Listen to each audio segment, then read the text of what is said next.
Presented by the 2015 Honda Civic, Canada's best-selling car for 17 years in a row and the official vehicle of the Toronto Blue Jays.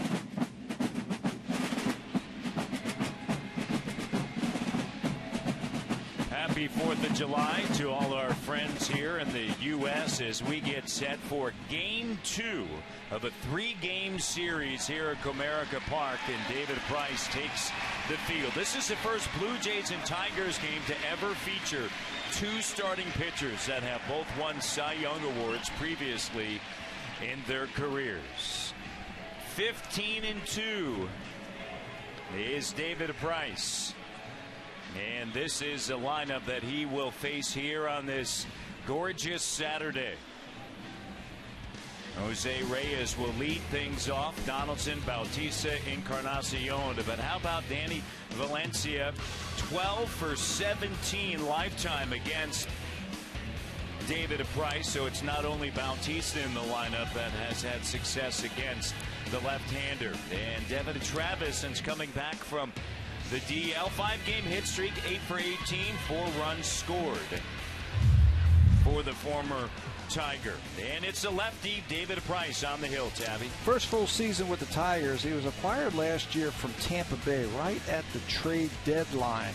And he has meant a lot to this team. They got him anticipating Max Scherzer leaving via free agency. That happened, and now Price takes his spot right at the beginning of that starting rotation. He was the AL Cy Young Award winner in 2012. He led the league last year in innings pitched with 248 and strikeouts at 271. This year he's 5th with those 110 innings pitched and 7th in strikeouts with 100.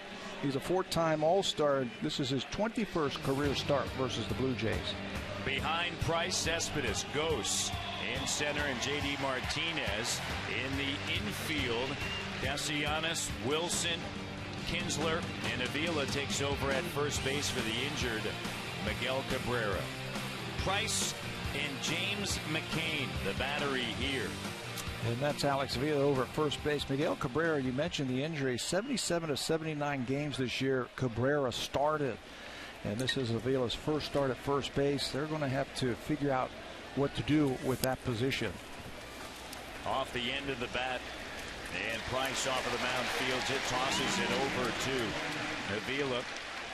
And one away here on the first pitch. Avila has spent time at first base before, but that was at the University of Alabama in Tuscaloosa. Spent his first 2 seasons there playing first and also catching, so it has been a while. And they've got some options, I think. They can move Castellanos over there to first base and maybe try and find a third baseman via trade or somebody come up through their farm system. It's just so tough to replace the bat and the leadership of Miguel Cabrera. Here's Donaldson, and Donaldson had a chance in that wild and wacky game last night after Anibal Sanchez threw a no-hitter through 7 1/3 before Ezekiel Carrera broke it up. And wouldn't you know, Donaldson found himself with an opportunity there in the top of the 9th. And unfortunately, he struck out. With the runner at second base, he represented the tying run in that 8-6 loss. He had a 2-run. Been outstanding. 2-run single in the 8th inning. That got the Blue Jays a little bit closer. And then he faced Soria. And Soria did something different that I've never seen before. He threw him a couple of eephus curveballs. And I think it's because Josh has that high leg kick, making him balance a little bit longer on that back leg. And he struck him out with that slow curveball. Goes down and away there, and the count 2-2. Blue Jays with the American flag stitched on their right sleeve here. On 4th of July, Price. And got him. Got him looking. Donaldson asking the home plate umpire, Andy Fletcher, about the location of that pitch. Well, that's where David Price lives, right outside, especially to those right-handers. He turns his fastball over right there and paints that outside corner. Get used to that. As he goes out there, he'll cut the ball outside like that to the right-handers. He'll turn the fastball over. And one other thing that we're going to watch today is the amount of curveballs that he throws. So here's Jose Bautista, 16 home runs, 55 runs driven in. And as Tabby talked about in the open of the show, he has had a bundle of success against David Price, one of the rare Jays, one of the rare players, in fact, throughout the major leagues to have success against a lefty out of Vanderbilt University. 5 home runs among his 15 hits against David Price. And I think it goes back to Price trying to establish that fastball. And he's challenges hitters. He's not afraid to pitch around them. Here's my fastball. Let's see what you can do with it. But Bautista, he loves that fastball. Yeah, Greg Zahn mentioned this as well, that, get up on top of the plate because he likes to go down in a way. Well, guess where Jose Bautista sets up every day, right up on top of the plate, challenging you to bring it. Yeah, I don't know if he can get any closer to the plate. I mean, he is right on top of home plate. So maybe take a cue from Jose.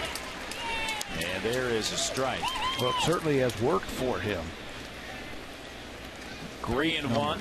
Great numbers against David Price. .319 batting average.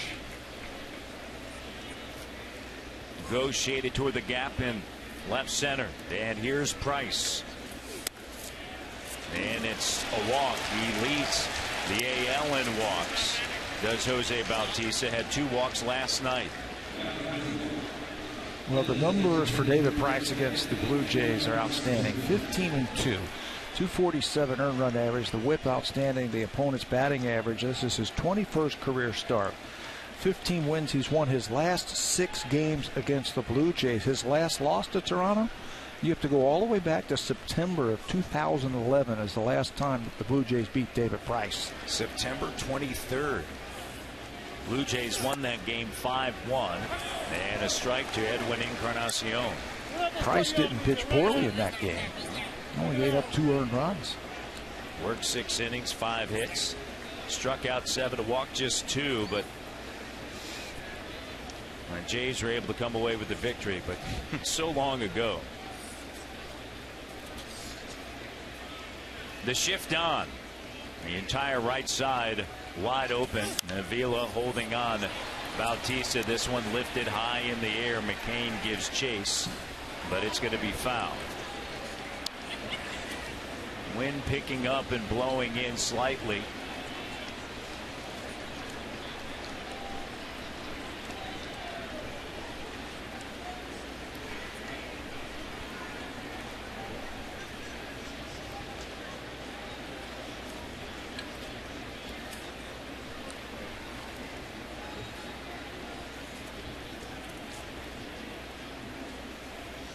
Lefty to the plate and on the right side, scooped up by Kinsler and over to first base, and that'll do it in the top of the first inning.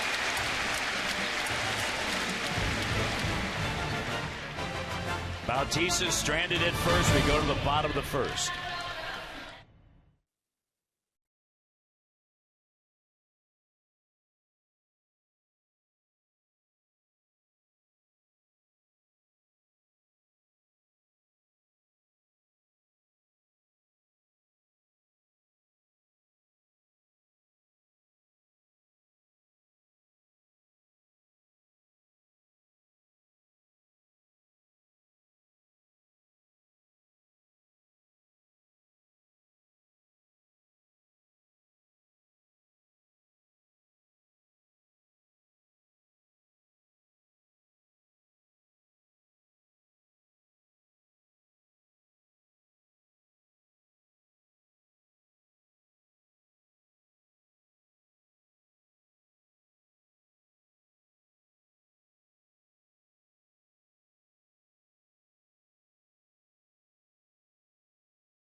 Saturday without Miguel Cabrera.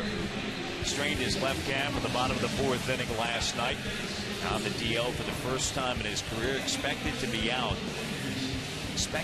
for 6 weeks. How about J.D. Martinez? Last 11 games, Tabby, hitting .383. And he has 10 extra base hits. Alex Avila, this is his 2nd game back, coming off of the DL. His career against R.A. Dickey. Put him right in the lineup.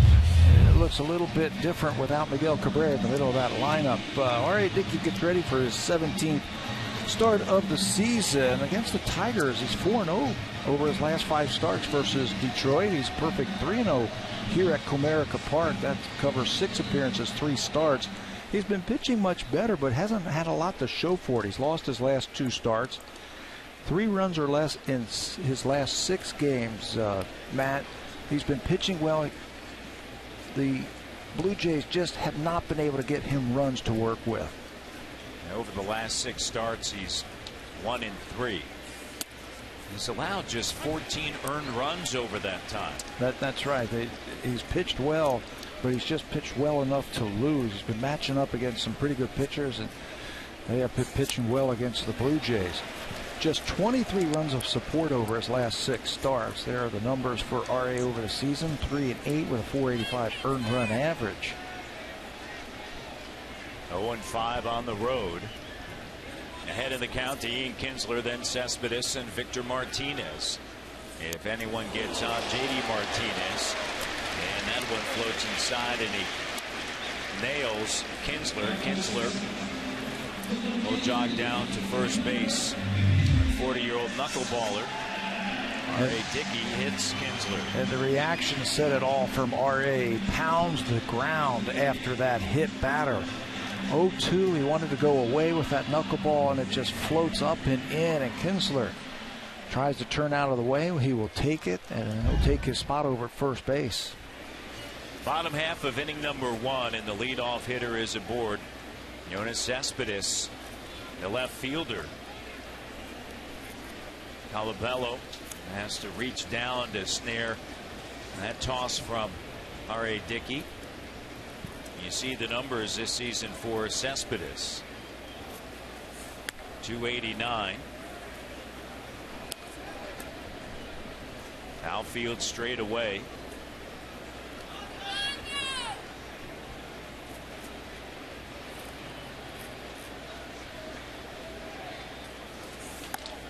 And that one dips down low and away.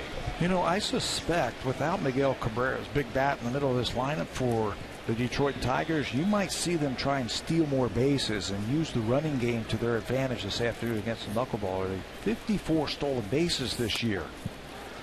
That is the 3rd highest total in the American League. Only Houston and Tampa Bay have more stolen bases, and they've got some guys who can run. Kinsler, he is 6 for 8. Anthony Gose obviously can run a little bit.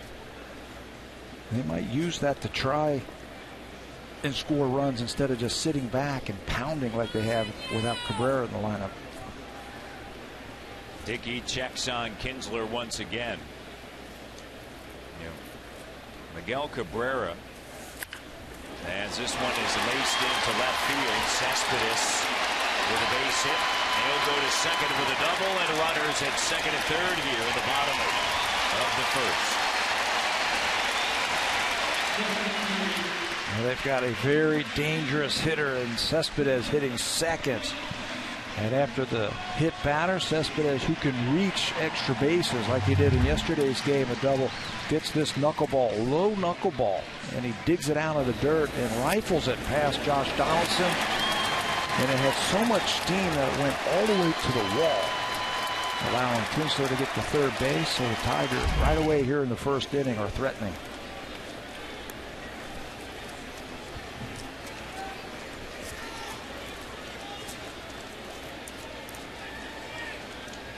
So the designated hitter, Victor Martinez, with runners at second and third. Hitting .251. There's some conversation about Martinez maybe taking over at first base, but Brad Ausmus said, based upon the fact that he tore the medial meniscus in his left knee in February during the offseason workout program. He's going to keep him away from any work over there at first. Came up as a catcher. He has played some at first base. And he's just too valuable to this team as a designated hitter. You cannot take the chance, put him in the field, and if he makes a cut or something like that and messes up that knee, Brad Ausmus is then going to miss another hitter. So he's doing the right thing, if you ask me. Just let him DH and let him hit.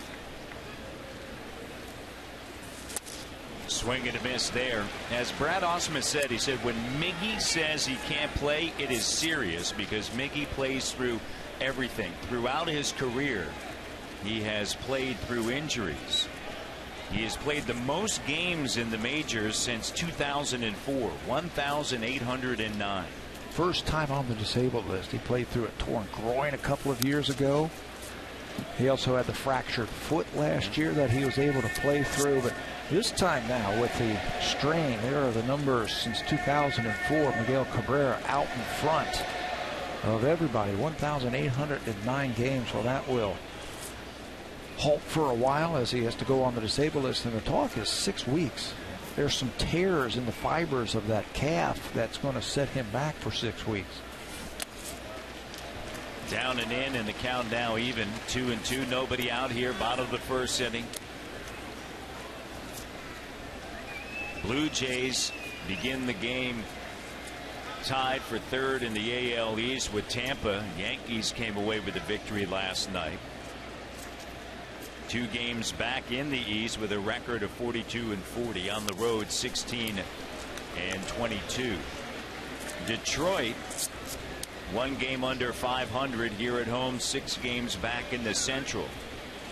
This is game number 81, or 80, pardon me, for Detroit, and the 83rd game for Toronto. Another typical Victor Martinez type of at bat. Long at bat, see a lot of pitches. And foul off. Yeah.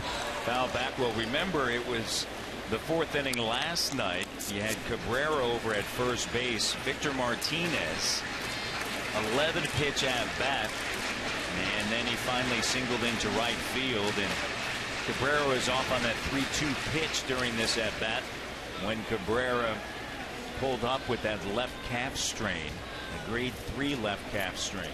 And that was the inning where they scored 5 runs.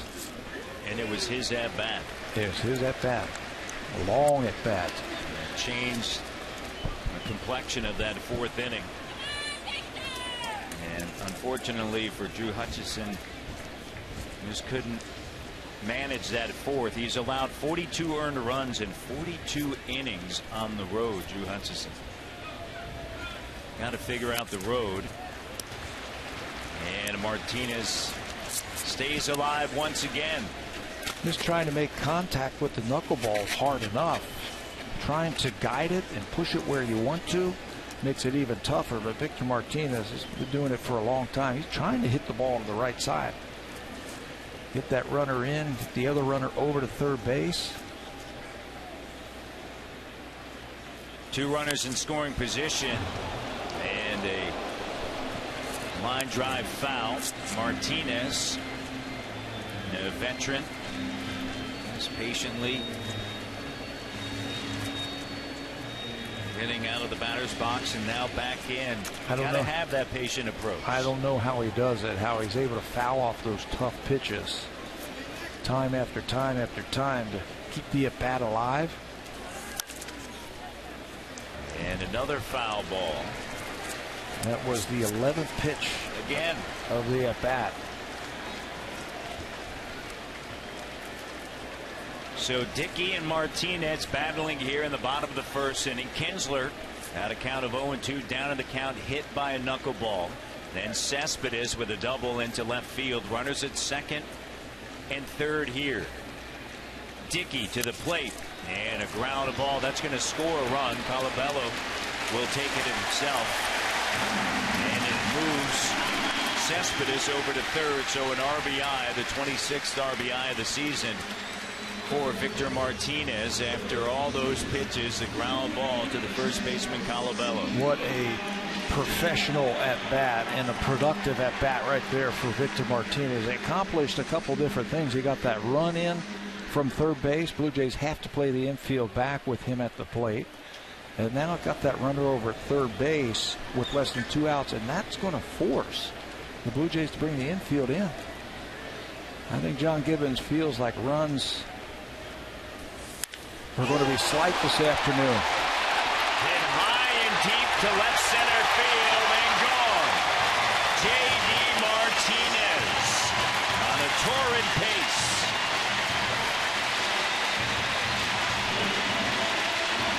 What a pickup.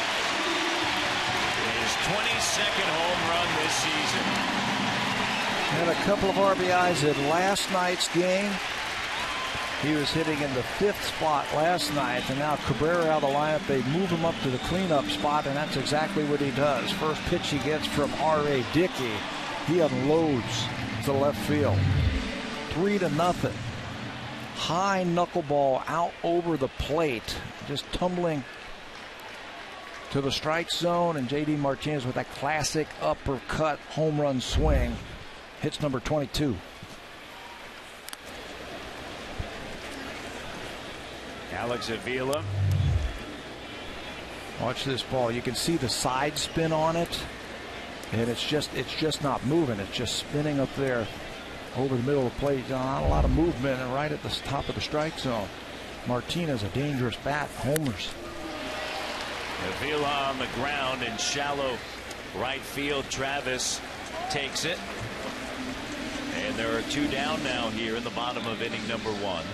3 runs in, and the defense for the Blue Jays. Valencia in left, Pilar patrols center, Bautista in right, Donaldson, Reyes, Travis, and Colabello over at first base. Justin Smoke played there last night at the Battery. Dickey and Martin. We already mentioned that the stolen base could be important, and Russell Martin behind the plate has thrown out 18 base runners trying to steal this year. That's the most in the American League. Throwing out 40% of the base stealers against him. And anytime you got a knuckleball pitcher on the mound, the catcher becomes so important. He's done a good job back there. He has battled the knuckleball at times. Not an easy chore to catch that thing. Absolutely not. Castellanos into the gap. And another extra base hit for the Tigers. It's a stand-up double for Nick Castellanos.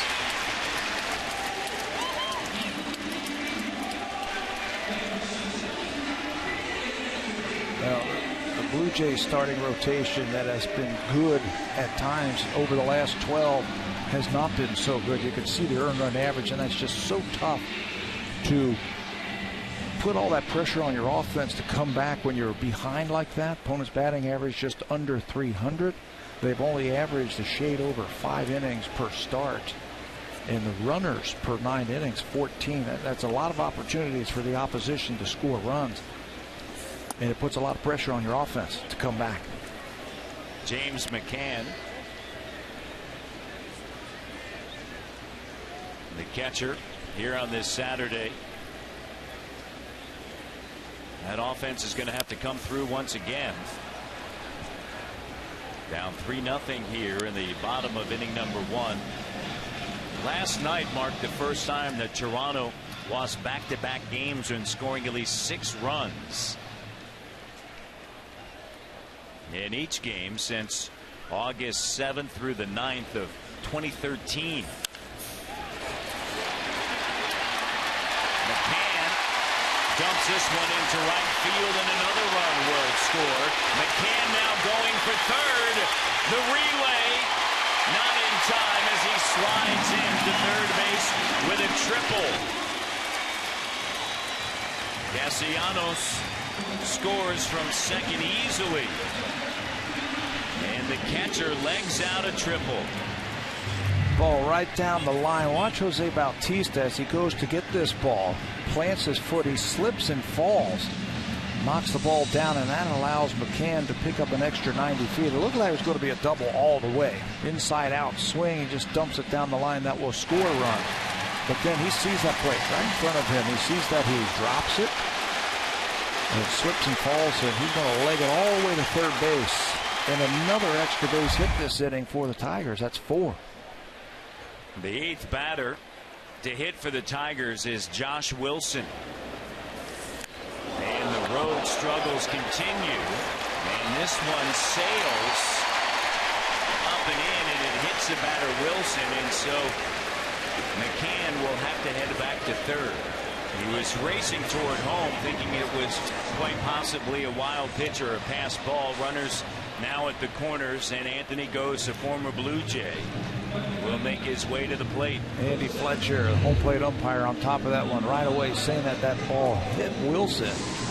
And you can see it just glances off of his uniform. He stood there hoping that they would call that a wild pitch because it meant a run for the Tigers. But Fletcher sends the runner back to third base. It's a hit by a batter. That's the second this inning.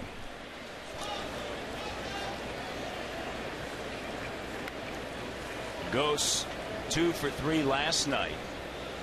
He is 4 for 12 during this homestand. And he is hit in 3 games in a ground ball to Reyes. Reyes will race to the second base bag. And the bottom of inning number 1 comes to an end. But the big blow, J.D. Martinez parks his 22nd home run in the left center field bleachers.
Down 4-0. That makes it even tougher because let's take a look at the whip leaders. Felix Hernandez number 1 at 109. Jared Weaver second at 1.12. And look who's third on this list. David Price at 1.14. So they're down by 4 runs early. They're facing one of the best pitchers in the American League, David Price. And you know what? It doesn't get any easier, Matty. Fourth on that list is Justin Verlander, who the Blue Jays will see tomorrow afternoon. So they got the work cut out for him this afternoon.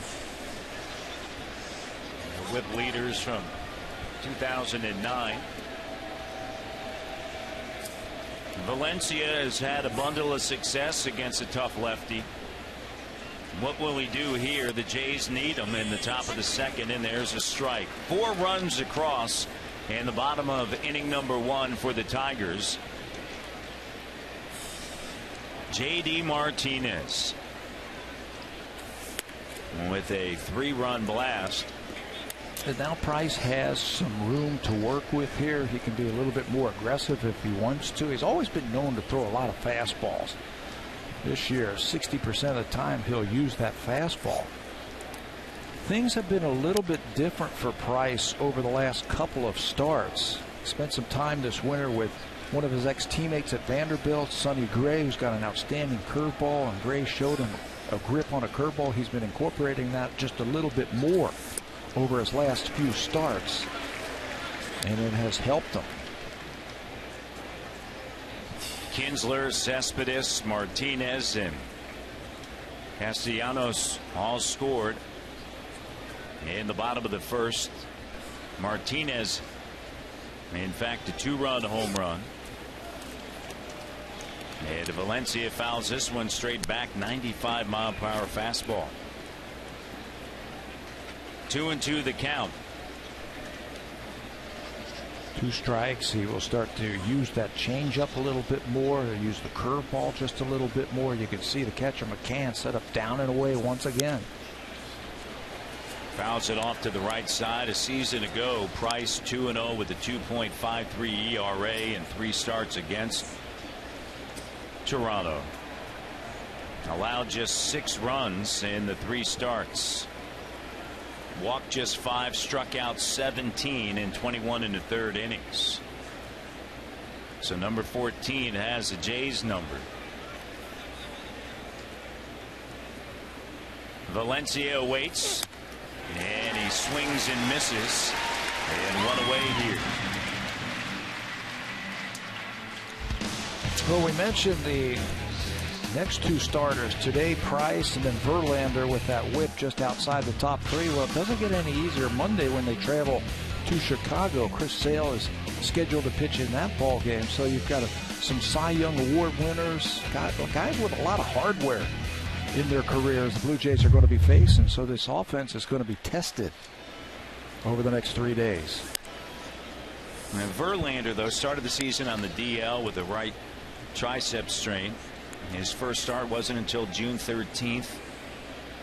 And then 2 starts later, some back stiffness. And he started just 3 games this year. Sunday will be his 4th start, so maybe you catch him where he's not in his typical form. But what a task in front of you. Yeah, what a task for the Blue Jays. First things first, you got David Price, and you're down by 4 runs here in the 2nd inning. You got to start chipping away. Martin looks at it. Got the night off last night. Leona Navarro came through with a bases loaded double last night in the top of the 8th inning. And with 2 away, foul back, and the count 2-2.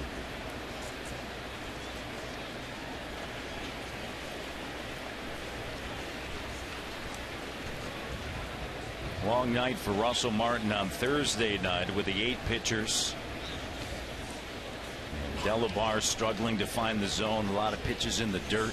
And that's why John Gibbons gave him yesterday off to get ready for this ball game. There's another off-speed pitch from David Price. He's got a great variance in the speeds of his pitches. You mentioned the 95-mile-an-hour fastball, and then he'll take a little something off. This is the changeup. It's almost 10 miles per hour shorter or slower.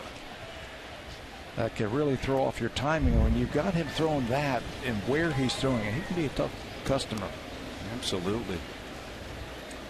7-2 this season.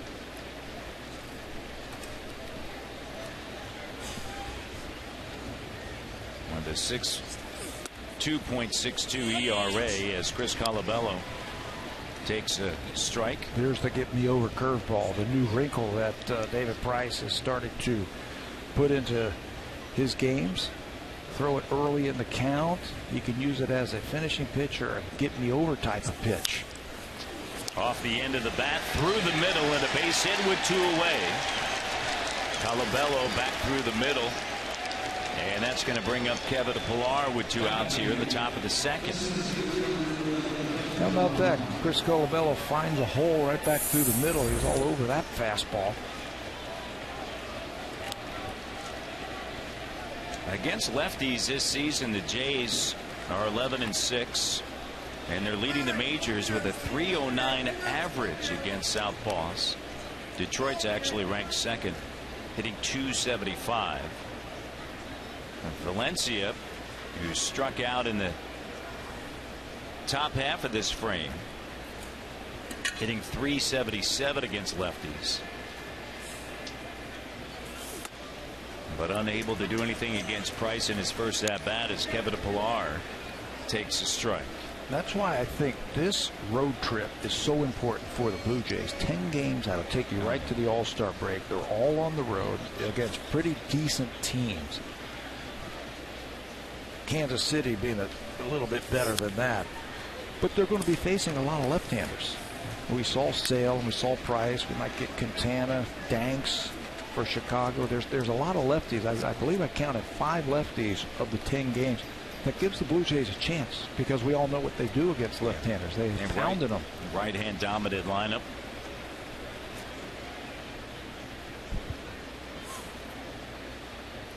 Over his last 32 games, Pillar hitting .377. Can he get ahead here? Fouls it back and stays alive 0-2. Down early once again are the Blue Jays. The outfield certainly doesn't think Kevin Pillar is going to pull David Price. They are shading him to right field. Look at Anthony Gose, how shallow he is and how he is shading him a few steps to right center field.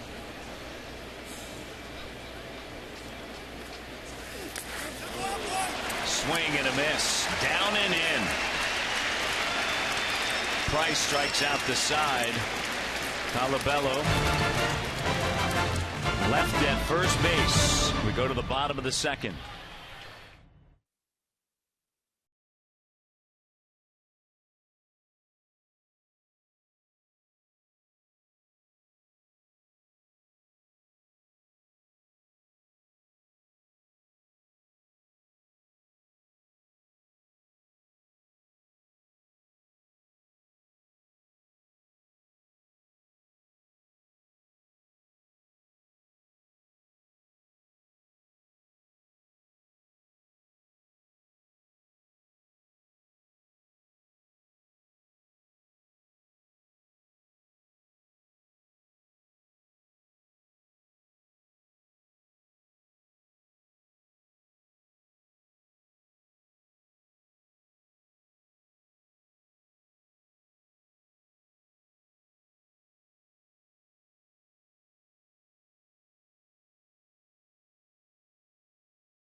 Pizza goes July 18th when the Blue Jays host the Tampa Bay Rays at 1:07. Join us pregame outside Gate 10 for inflatables, activities, and lots of fun. After the game, kids 14 and under can run the bases just like the pros. Go to BlueJays.com for more. And guys, coming up during the top of the third inning, we'll be joined by a former junior Jay who has now made a pretty decent career with himself on the ice. We'll find out who that is soon. Look forward to that. And a beautiful day here with so many great Blue Jay fans in attendance on this 4th of July weekend.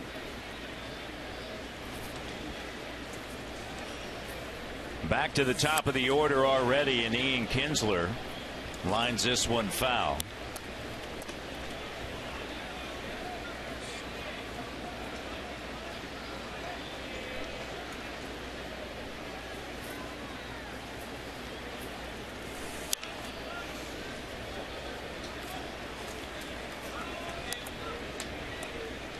Oh, 0-2. This was the situation in the bottom of the first inning when Dickey hit Kinsler with a knuckleball.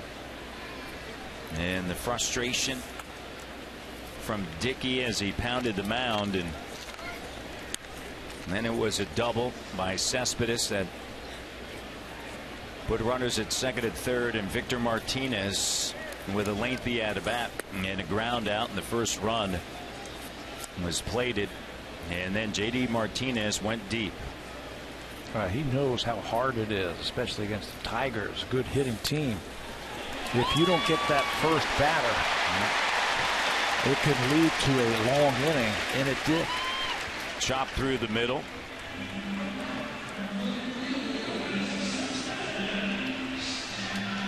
Yeah, you mentioned earlier, Tabby, 3-0 in his career here with a 2.36 ERA.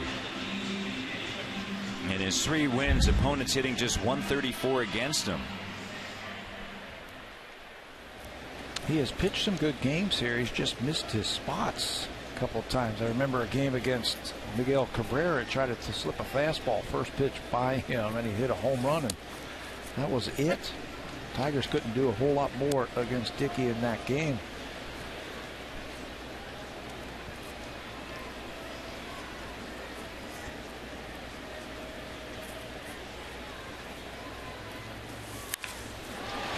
Cespedes rips this one to center field, and Pilar is going to be able to make the catch. The numbers on the road for R.A. Dickey, and 7 starts, but only 9 walks, 24 strikeouts. We talked about, the last couple of times out, some better showings. Well, this has been a theme, I think, for the Toronto Blue Jays pitching staff. They have pitched much better at home at the Rogers Center in a ballpark that is a great hitter's ballpark. For some reason this season, the starters just have had their troubles on the road. Martinez fouls this one back. All 4 of the runs in the bottom of the first inning earned. The last time that R.A. Dickey allowed 4 earned runs, you have to go back to May 26. That was against the White Sox. He had a no decision, and the Jays won that game 10-9. He worked 5 innings, gave up 5 runs, all earned. You mentioned this before. Over his last 6 starts, 14 earned runs, a total of 15 runs. It's been the lack of run support for the Nashville, Tennessee native. A former Tennessee Volunteer, and the pitch is down and in, and this one's got the SEC flavor to it with David Price, the Vanderbilt Commodore, and R.A. Dickey, the Tennessee Volunteer. SEC rivals.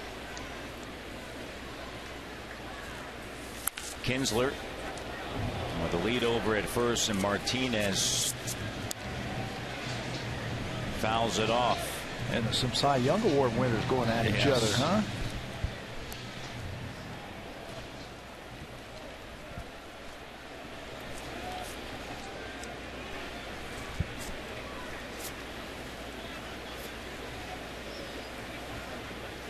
Dickey to the plate, and it dips down low and outside. Start the runner here, 3-2. Victor Martinez doesn't strike out a lot. You're gambling that he is going to make contact here. Kinsler's only been thrown out a couple of times this year. Oh, he's going. Yep. And they got him. Great read by Dickey, and then Colabello just tracks him down. Yeah, a good idea. That's one thing that R.A. Dickey can do to help himself as he controls the running game. And he sensed, like I sensed, that they might start the runner, and they caught Kinsler napping. I was watching Ian. He was just kind of moseying off the bag like that, anticipating Dickey to go home, and he crossed him up, threw quickly over to first base, and he's run down by Chris Colabello. Ground ball chop to Colabello on the backhand, flips it over to Dickey, and that's going to end the inning. After picking off Kinsler, 1, 2, 3, we go to the bottom half. Top of the third, pardon me.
And including the guy standing beside me right now, Logan Couture of the San Jose Sharks.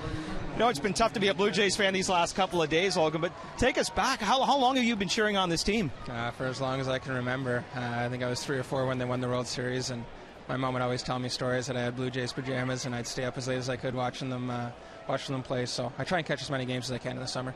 As much as you enjoy your hockey career, there was a time when baseball was your love. And tell us a little bit about you being involved in the Honda Canada pitch, hit, and throw. Yeah, that was years ago. I won back-to-back Canadian championships. I got pictures at my house of myself with Alex Gonzalez, and I was a shortstop growing up, so he was my favorite player back in those days. But I love baseball. Like I said, I watch as much as I can. I miss playing. What made you decide to go to hockey instead of baseball? A better chance to do it as a career. Obviously being Canadian, it's tough to do to be a pro ball player, and being a hockey player is a little bit easier, and I think I was a little bit better at hockey too. What is going on with your San Jose Sharks? There's so much talk of change in the offseason. Do you even know where you're going to be next year? Well, hopefully I'll be in San Jose. We picked up some good players. We're in win now mode, and we got some older guys who still have some games left in them, and hopefully we can turn it around. Obviously missing the playoffs isn't where we want to be. Well, Logan, hopefully for your sake and all the other Blue Jay fans, they come back and win this one. Thanks so much for joining us today. No problem. All right, there's Logan Couture of the San Jose Sharks. Let's send it back to you, Matt. All right, Barry, great to see Logan here. Should have asked him who his favorite player on the '92 team was. You think you had a chance? No, he probably didn't even know I was on that team. Logan, the former 9th overall selection in the 2007 NHL draft, played in the O with the Ottawa 67s. 6 seasons for the San Jose Sharks, and he's been a key contributor. Travis, the batter. Jays bats silent once again early, just like last night. Colabello with a base hit back through the middle in the top of the second. Here we are in the top of the third, down 4-0. And Travis fouls this one back. But I sense that David Price, at least right now, does not have his A game. He has thrown a lot of pitches. 40 pitches to get 6 outs so far. Now, I know he's got 4 strikeouts, and that'll jump that pitch count up, but he just hasn't been as sharp as we have seen him before. Working quickly, hitting his spots, getting quick outs. Blue Jays can take advantage of that.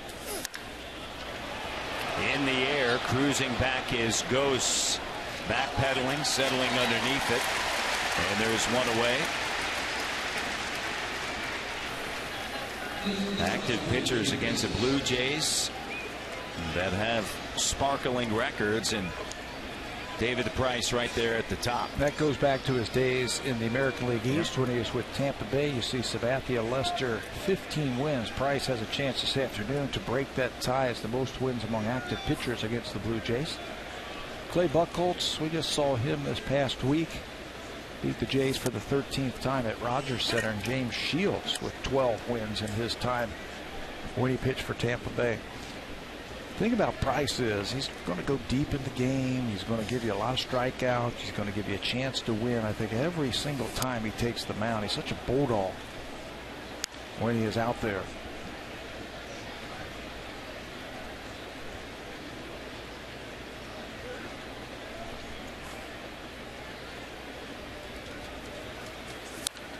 Reyes fouls this one back.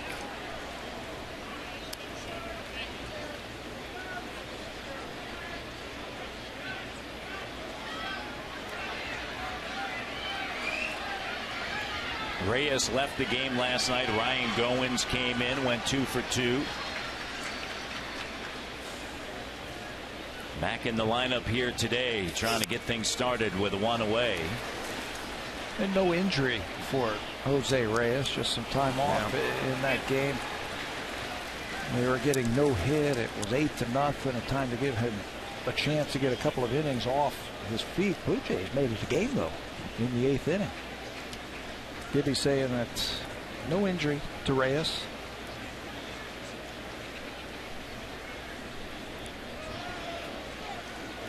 Price has been able to go the distance 3 times this season. His 3 complete games tied for a lead in the majors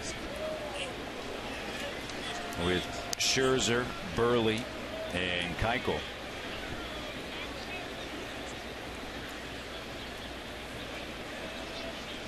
Out there getting it done here with a count of 2-2.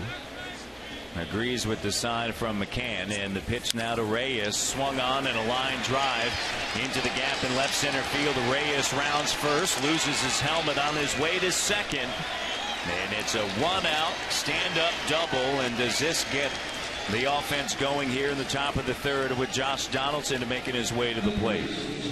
Reyes is the catalyst, I think, for this offense. When he goes, Blue Jays seem to score a lot of runs. Looked like they took something off of that one, a changeup. The defense was playing him the other way. Anthony Gose in center field was playing him to right center field. And when they threw that changeup right there, Reyes does a good job of going out, getting it, pulling it into that gap, and turning it into a double. Donaldson struck out looking in the top of the first inning. He's recorded an RBI in 6 of his last 8 games, and he's been on base in 31 of his last 34 games. Reyes with a lead at second. A lot of room in left center field for Donaldson, and this one is in the air to deep center field. Chasing it is Gose, tagging up is Reyes. And 2 down with a runner at third, and here's Bautista. You know, that's how you have to pitch, I think, here. Try and keep the ball in the big part of the ballpark. It is huge out there. Even the big bats of the Blue Jays, it's going to be tough to knock a ball out of here. So if you're David Price, you use that fastball, you keep it away from the right-handers so they can't pull it. And just keep it in the middle of the diamond, and you should have success. That ball was tattooed to center field, but plenty of room for Gose to get back there and make the catch. Bautista walked in the top of the first inning. That's his 20th walk over his last 17 games. Reyes with a lead down at third, and the Jays down 4-0 here in the top of inning number 3. And on the inside, and the count of 1-0.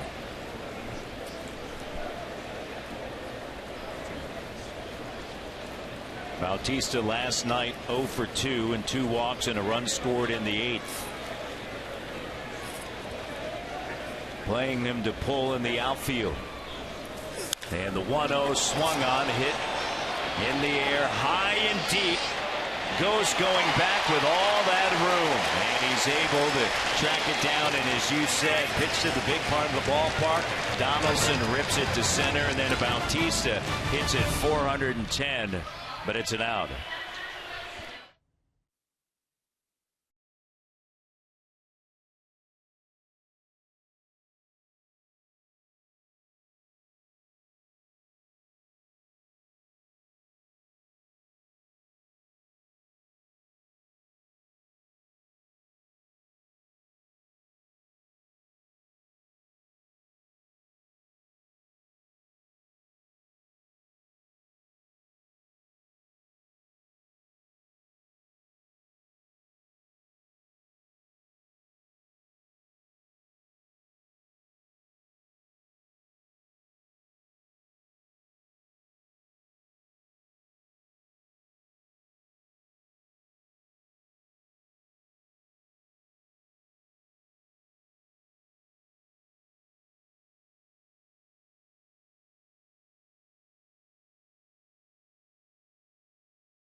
Fans, Log into My Blue Jays and enter the code MBJ1209 to earn My Blue Jays points just for watching the broadcast. The entry box can be found on your My Blue Jays homepage. Code must be entered by 11:59 tonight. Look for a new code tomorrow. And gentlemen, as Logan Couture was walking away, I did ask him, speaking of My Blue Jays, who his favorite Blue Jay was from the 1992 team. Any guesses there? Robbie Alomar. No. A guy by the name of Pat Habler. Yeah, right. That's what he said. Hey, he's a smart guy. They don't lie. He's a smart guy. Did you ask him what number I wore? What number did you wear? Oh, that ain't right. Come on, Barry. Hey, Pat, it's all about the logo on the front of the jersey, not the back. The numbers are on the front, too. You know? It's all about the number. Logan Couture is now your favorite hockey player, isn't it? Yes, he is. Yeah. I'd like to meet him. Maybe he'll be around the hotel. J.D. Martinez, Avila on deck. Martinez with a 2-run shot in the bottom of the first inning, fouls this one off to the right side. You're talking last night about the acquisition of J.D. Martinez, and look at his numbers over his last 12 games, hitting nearly 400. Well, he's in one of those grooves where he hit a lot of home runs. Hit the home run in the first inning.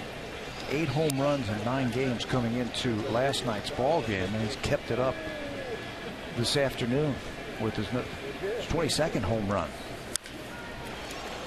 He had 23 all of last season, giving it Chase Colabello. He's going to run out of room as it bounces back. About the 30th row there down the first base line. That's the pitch I'd like to see Dickey try a little bit more right now to get them off of that same speed knuckleball. He took a little something off there. About 65 miles an hour. Fouled off to the right side once again. It doesn't have a curveball. We've seen some knuckleball pitchers that have curveballs. Some of them have that little cut fastball, something different other than a knuckleball. What he can do is he can change speeds with it. So everything is not the same speed. Now, he's tried that before and has worked to a certain degree.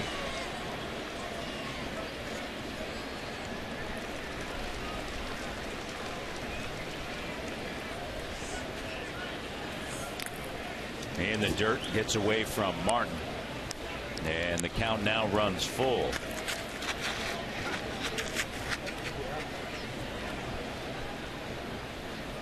Martinez awaits. And the 3-2 on its way from Dickey. And it's ball 4. And so the leadoff runner has been aboard in all 3 innings.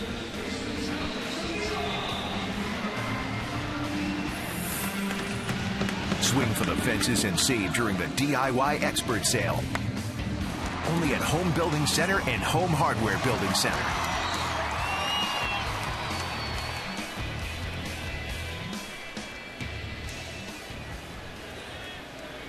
Alex Avila, the batter, grounded out on the bottom of the first inning. Taking over at first base for the injured Miguel Cabrera. On the 15-day DL, he is expected to miss 6 weeks. Avila back for just a second game. This is a lineup as potent as it is. They haven't had all their pieces together at the same time for a full game. You mentioned Avila. Just coming off the disabled list, he had a knee injury. Victor Martinez spent some time on the disabled list with a knee injury, and now Miguel Cabrera with a calf injury. Those 3 players, they haven't played a full game together this season. Swings and misses there with J.D. Martinez over at first base. Martinez originally selected by the Astros in the 20th round back in 2009.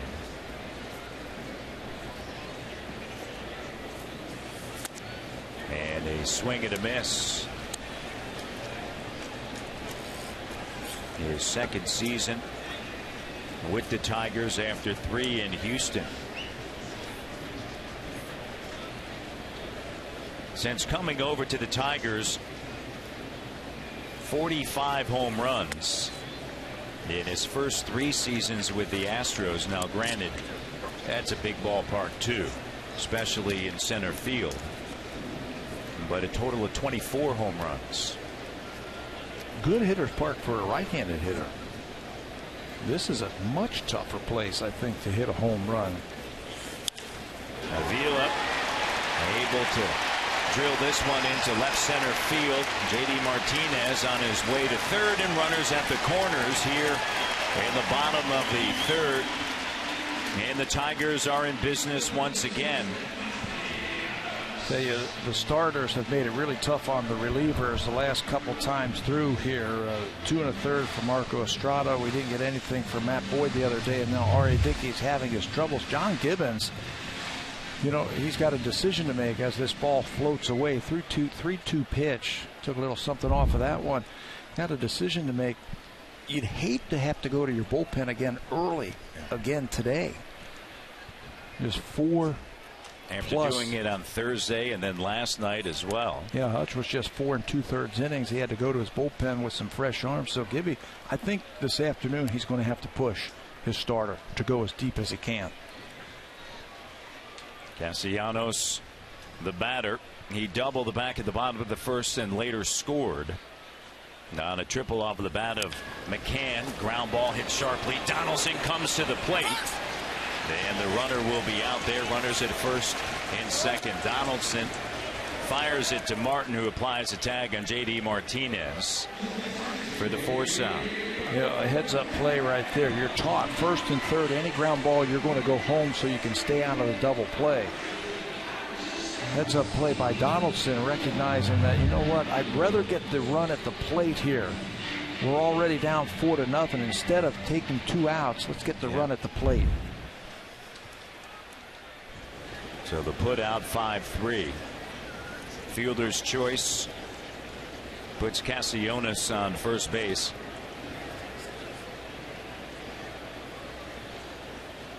Avila down at second.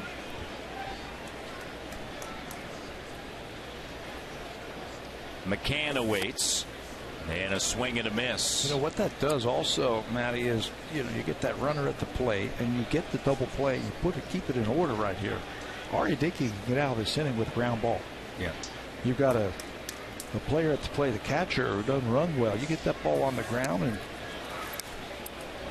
Martin fires it down to second, and Avila dives back in safely as Travis gets it back to Dickey. And that would be something after a leadoff walk and a single to start the inning. First and third, nobody out.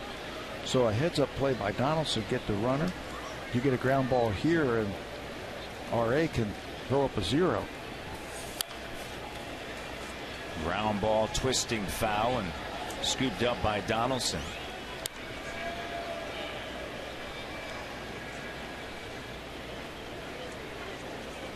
Looking for that inning-ending double play ball here in the bottom of the third.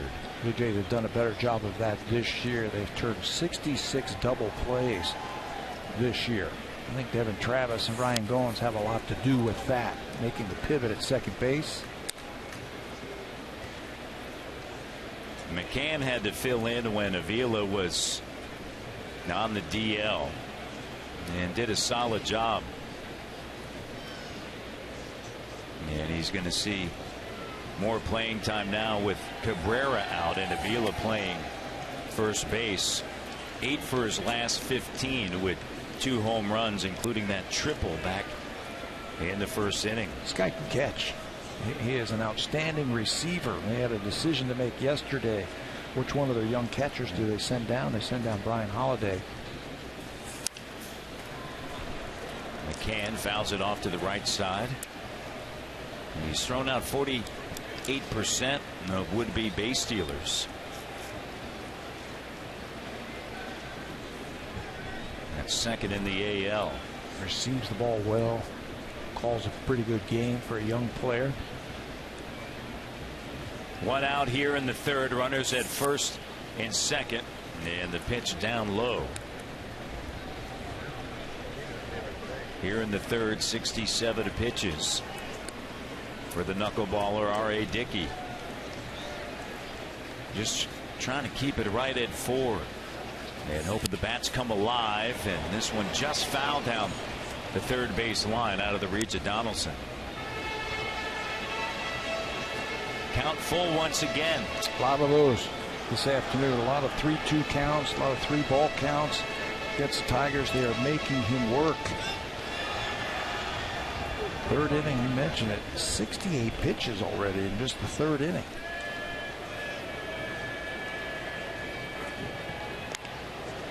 And Dickey flips it back to second. I would be shocked if they sent the runner. Yeah. I don't know why they were trying that pickoff play. Maybe to keep him a little bit closer to the bag, but Tigers shouldn't be sending the runners here. Ground ball, double play ball. Reyes steps on the bag and on to first. 6 unassisted, 3 double play to get out of the inning here. And through 3, it's 4-0 Tigers.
Presented by the 2015 Honda Civic, Canada's best-selling car for 17 years in a row and the official vehicle of the Toronto Blue Jays.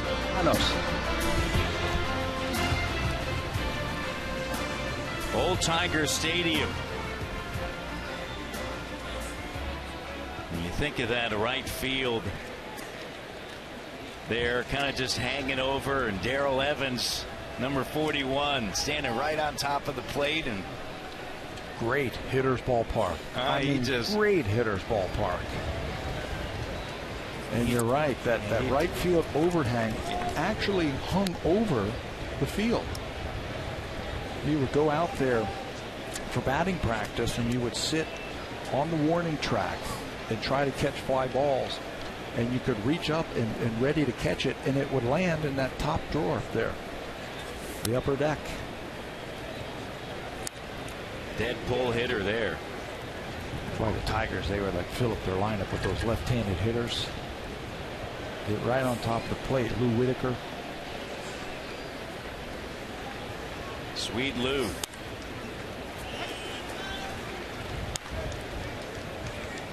Encarnacion down in the count, 1-2. Grounded out to end the top of the first inning. 0 for 1.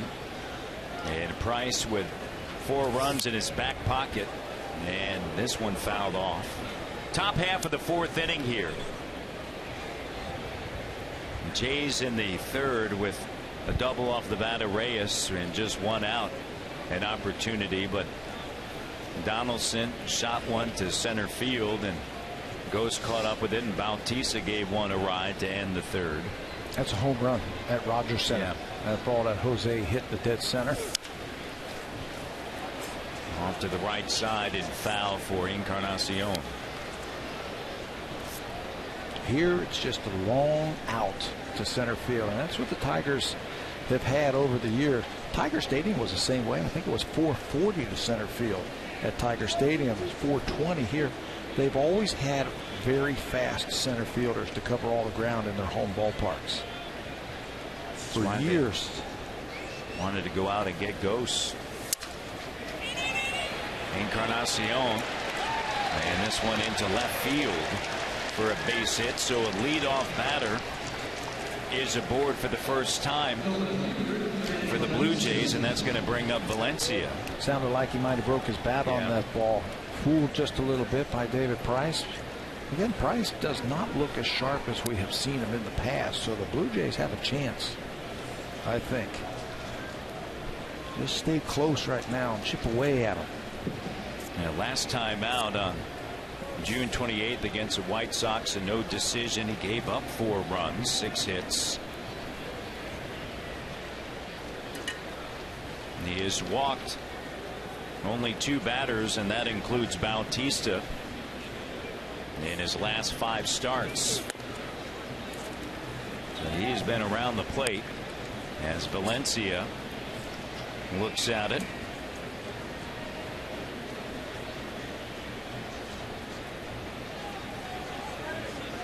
Valencia coming in 12 for 17, now 12 for 18 against Price. Ground ball, Hopper to third, over to second, out on to first, and a double play around the horn.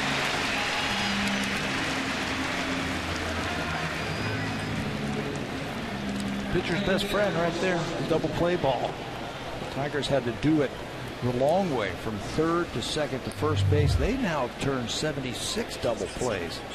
Castellanos with a nice strong throw and a nice turn by Kinsler in the middle of the diamond.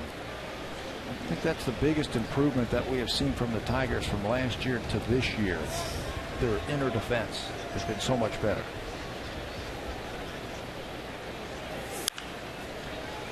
Martin high in the air to right field and giving chase. Avila diving in to the crowd, and he made the catch into the first row.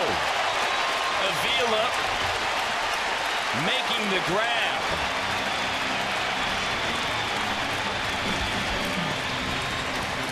What a job by the part-time first baseman. Leaping over the railing. Comes away with the third out of the inning. We go to the bottom of the 4th.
Over at first base, all smiles after making that great catch. Brad Osman said, hey, we may keep you over there now. Not bad for a guy with his second game at first base. Find the railing, find the baseball, and then fall in the laps of some of your fans as they break the fall. That's a heck of a play by Alex Avila. He's a good athlete.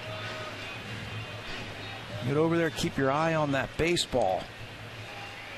Looked like he landed on the legs of some of those fans to break his fall just a little bit. What a way to end the top of the inning. He hasn't played much at first base. Did so at the University of Alabama his first 2 seasons there. Selected in the 5th round by the Tigers back in 2008. Here's Wilson. Hit by a pitch that was back in the 1st. And this one drilled into shallow left center field, and with a lot of room, Pilar unable to catch up to it, and so a leadoff base hit here. 4th straight inning that the first batter has reached base against R.A. Dickey, Tabby. 4 in a row. He's shut them down the last 2 innings. They've been hit by a pitch. There's been a leadoff walk, and now the second leadoff single by the Tigers.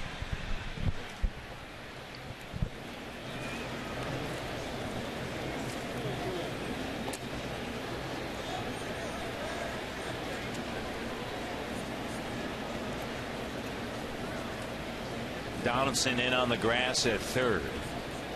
Anthony Ghost, a speedy left-handed hitter in the batter's box. Wilson over at 1st. Josh Donaldson. And gets away from Martin. Probably be another pass ball. Yeah. With that knuckleball, tough to hold on to that one. Josh Donaldson was in expecting a bunt, and he will probably stay in now expecting a bunt. The whole infield is shortening up against Anthony Ghost. Here's the knuckleball one more time. Right off the glove. That's his 14th pass ball of the season.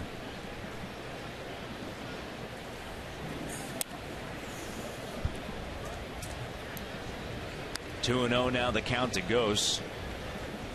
A beautiful 25 degrees here in Detroit on this 4th of July. Tigers up 4-0.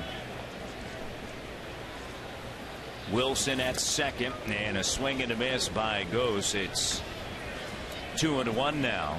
A little over anxious on that one right there. 2-0 pitch. Anthony made up his mind that he was going to swing before he saw the ball. Trying to get his 2nd home run of the season. And down and in now. And the count 3-1 to the 9th place hitter in the lineup for Brad Ausmus.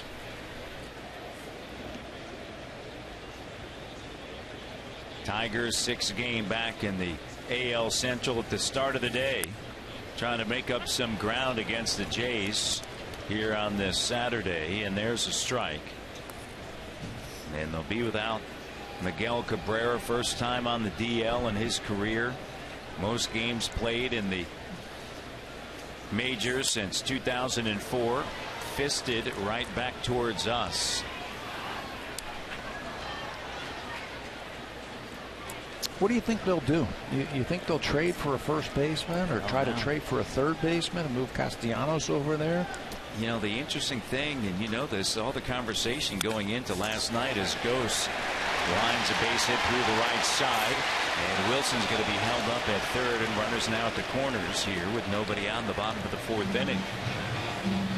It was go out and get pitching. You know, Brad Ausmus kept saying, hey, look at, we need our pitchers to pitch better. And they certainly, that was the case last night with Anibal Sanchez, and thus far here early today with the lefty Price and the bullpen help.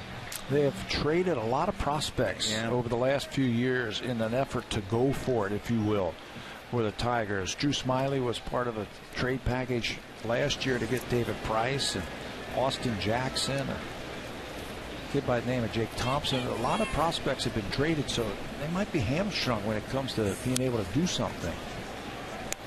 Kinsler fouls it back. I don't know if they're going to go out and do it there. I think it's still, pitching. Look, they designated Jabba Chamberlain for assignment, and he was on a 1-year deal. And when you're looking for pitching and Chamberlain unable to get it done, you're out there searching like a lot of teams, right? Well, I think that speaks to the job that Jabba Chamberlain did, that it wasn't good enough, that if every team is looking for pitching, and they're being let go by the Tigers, who are looking for pitching.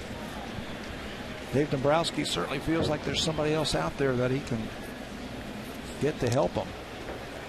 And after being swept by the Bucks, Sanchez delivered what he needed to yesterday. Price thus far, and maybe, you know, they think, what do we see from Verlander tomorrow? Things start at least falling into place for them. And as far as on the mound, and taking off for second was Ghost, and he's going to have to go back to the bag as that one is fouled off. He is just itching to get moving over there at first base. He does an interesting thing. When he takes his lead over there at first base, he keeps his feet moving, and he keeps inching off of the base. And I think what the Blue Jays are going to have to do, they're going to have to hold the ball on him. And as he starts to inch out there, that's when you throw over there. Pitcher comes set, and he keeps those feet moving. There he is, inching closer to second. Even more now. A little bit more. Not going this time, and Kinsler fouls it back. And see, Dickey did a good job of really holding the ball just a little bit longer as you see him moving, trying to get that jump. You hold the ball. If he wants to inch out there, he's getting further away from the bag.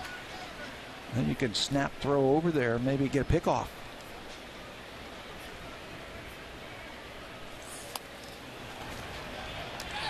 A swing and a miss, and then throwing down to first base. Goes able to get back. And a strikeout recorded. The first of the afternoon for R.A. Dickey. And it comes at a big time for the Blue Jays. Again, first and third and nobody out.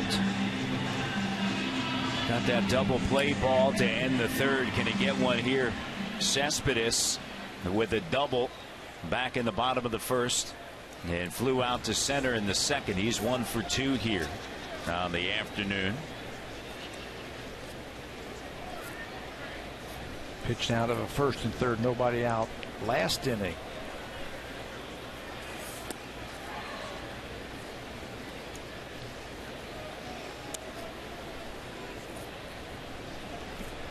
'85 pitches already for R.A. Dickey.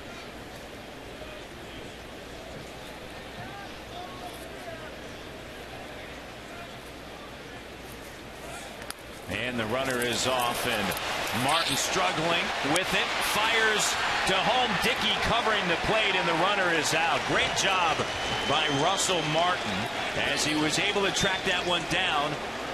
And he turned and fired and was able to get Wilson, who hesitated momentarily at third base. It's a ball in the dirt. Russell tries to backhand it on the steal attempt, but then the hesitation cost him a little bit. Watch him at third base, not real sure. Wait, and now I'm going to go. He just didn't get far enough off of the bag, and it was an easy out at the plate. Good play by Russell Martin to pounce on that thing, and Dickey to cover the plate. Absolutely. 2 away here in the fourth. Ghosts down at second base as this one's fouled straight back. Always so difficult to learn how to catch a knuckleballer, and as you mentioned earlier, Martin has really done a good job in that adjustment. Well, he's so quick behind home plate, and he's got great hands. Soft hands that he can catch that ball. You see he gets down on that knee. Ground ball through the left side. Ghost turns third. He'll score. And a base hit and an RBI for Cespedes, who is now 2 for 3 here in the afternoon. And that's a big run that Wilson was cut down. Yeah, it could have been another run. A clutch hit right there by Cespedes. I was watching Ghost on that play. What a turn he had at third base. Here's a base hit by Cespedes. Watch him come around the bag, cut that corner perfectly. They were not going to throw him out at the plate. And the Tigers get their 5th run on the base hit by Cespedes. Every inning the Tigers have had something going. They scored 4 in the bottom of the first, and a second, They were unable to come through with anything, as well as in the third. Martinez shoots it through the left side, and racing to third is Cespedes, and runners at the corners once again here in what has become a very troublesome fourth for R.A. Dickey. That was the inning that gave the Blue Jays trouble in last night's ball game. Martinez beats the shift. Blue Jays play 3 infielders on the right side with just a lone fielder on the left side. He's going to beat the shift once again. Ball slicing down the left field line. That's a play by Cespedes to go first to third on a single to left field. Victor Martinez keeps on hitting. So here's J.D. Martinez. He had a 2-run home run back in the first inning. 5-0, 10 hits banged out here in the contest already for the Tigers. And J.D. Martinez gets underneath this one. Pilar calling for it and settles underneath it, and he's able to grab the third out here in the fourth. Through 4, it's 5-0. It's time now for a Blue Jays Central update. Here's Jamie Campbell and Greg Zahn. Guys.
The air, and it features in-depth sports analysis, fan favorite classics, and must-see guests.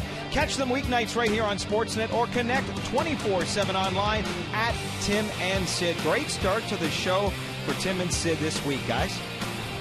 They do a great job. Always fun to listen to them and to watch them. Bottom third of the lineup, Colabello, Pilar, and Travis to face Price.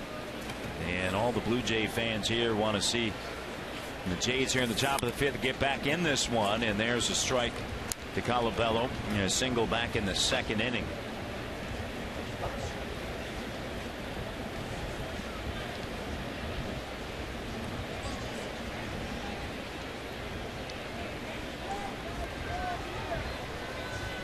The 0-1 pitch, and it is high.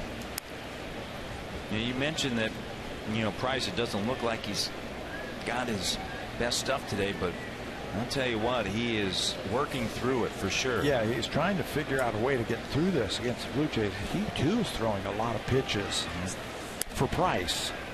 I mean, I have seen David Price have some big games against the Blue Jays, big strikeout games, shutouts, a little bit of everything, and he does it with pitches where he's just attacking the strike zone.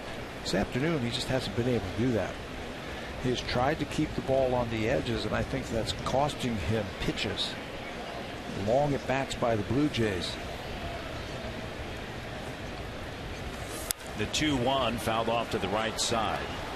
Colabello swings at the first pitch 40% of the time. And when he does that, he's hitting .595. He didn't do that back in the second, still managed a base hit. He handles the ball on the inner half very well. He got a very high batting average on balls on the inside part of the plate, so Price is probably going to stay away from him. Here's the breakdown for David this afternoon. 42 strikes and 20 balls. Colabello fouls this one off. He's got a hit now in 15 consecutive road games in which he's had at least one at bat, including that hit back in the second. Can he get things started here? Jays thought in the fourth inning maybe something would be in the works when Encarnacion singled to get things going, but then Valencia, who came in 12 for 17 against Price, grounded into a 5-4-3 double play. And Colabello fouls this one off to the right side. Solid at bat.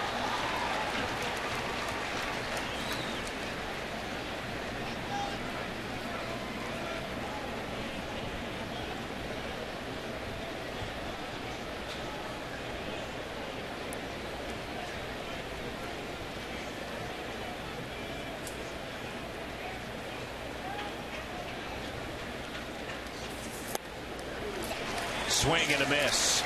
Down and away. Colabello strikes out. That's a 5th strikeout for David Price, former Cy Young Award winner. And the first since the second inning. Takes a little something off of that one.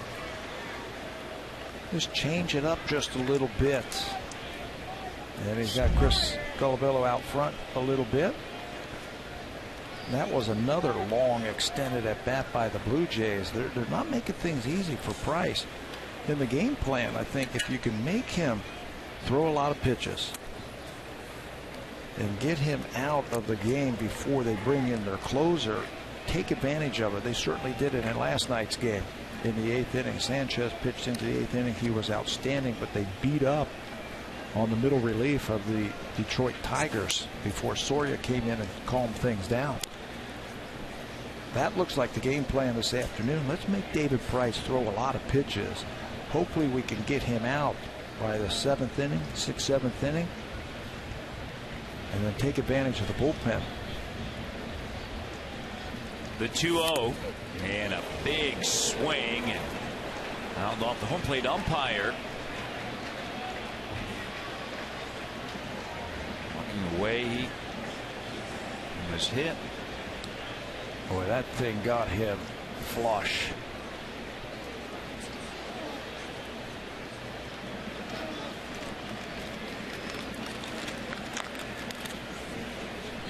Checked out.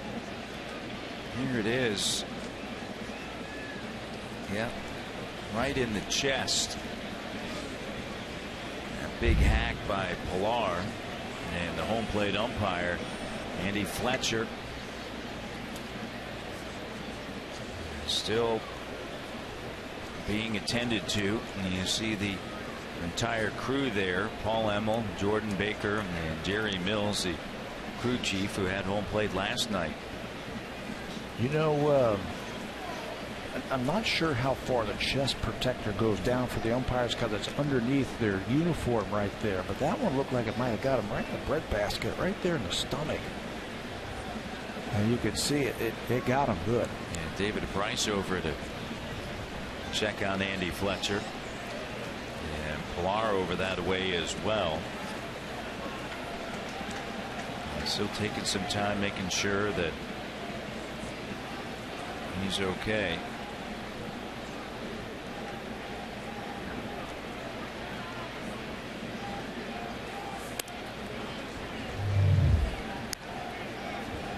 Went over there and he's like, "You okay? I need a baseball." "Okay, thank you. You're gonna." "Okay, it's good." Needed something to throw us just to stay loose while they wait on the umpire. We had this last homestand where we lost the home plate umpire on a foul tip. We had to leave the ball game, and there's about a 15-minute break while they went back and changed. One of the umpires came in and picked him up. And of course, you go back in time, the big chest protectors that the home plate umpires used to have. The big pillow, behind home plate. Andy Fletcher appears to be okay.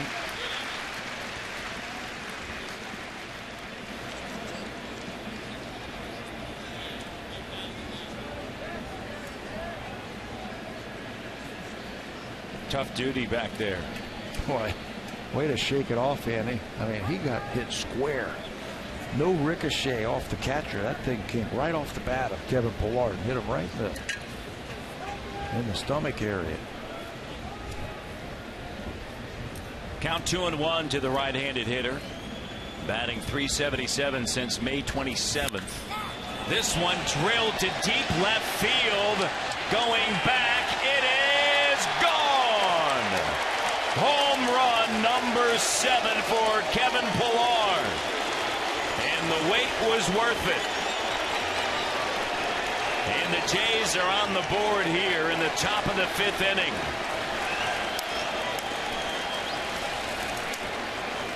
That's how you hit the first pitch you get back after a long delay. Price was just lobbing the ball up there trying to stay loose while we were waiting for the umpire to shake off that foul tip. Kevin Pillar, he was waiting too. He was waiting for something down and in, and he smoked that ball to left field. Over the bullpen of the Tigers and into the stands for number 7. Travis laces this one into center field. So back-to-back hits. And the top of the order coming up with the Reyes, who doubled back in the 3rd. You see Pillar is off the plate just a little bit. No leg kick. Keeps that foot firmly planted. And then just uses his hands to drive through that baseball. That is a quick bat to be able to turn a fastball around like that from David Price. And the Blue Jays are on the board. Back-to-back hits for the first time here in this game. It took the Jays into the 8th to start things last night, and they came up with 6 runs. And all the Jays fans here coming together with "Let's go Blue Jays." Trying to make this a game again. They gave one back in the 4th. They get it back here in the 5th. And they got the right guys coming up, I think. Maybe, just that stoppage as Andy Fletcher was taking some time to gather himself, and understandably so. Maybe just change the rhythm a little bit of Price. Next 2 pitches were hit hard. One out of the ballpark, one in the center field. Travis at first. Reyes shows bunt. And firing down to first base. Travis is cut down by McCann. And the momentum swings back. They're going to check this one out. You see John Gibbons up onto that top step saying, hold on a second now. We're going to take a look at this one. It looked like he got back in time. Got that hand right to that back edge of the base. The question is, did he get back? One more time, he bounces off his secondary lead. Watch Avila's foot just tag him, keep him off of the bag. Blocks him off of the bag. No place to go. Trying to go for that back corner. And Avila had his foot right there. And Travis unable to get his hand to the back of the bag. And so now 2 outs here in the top of the 5th inning.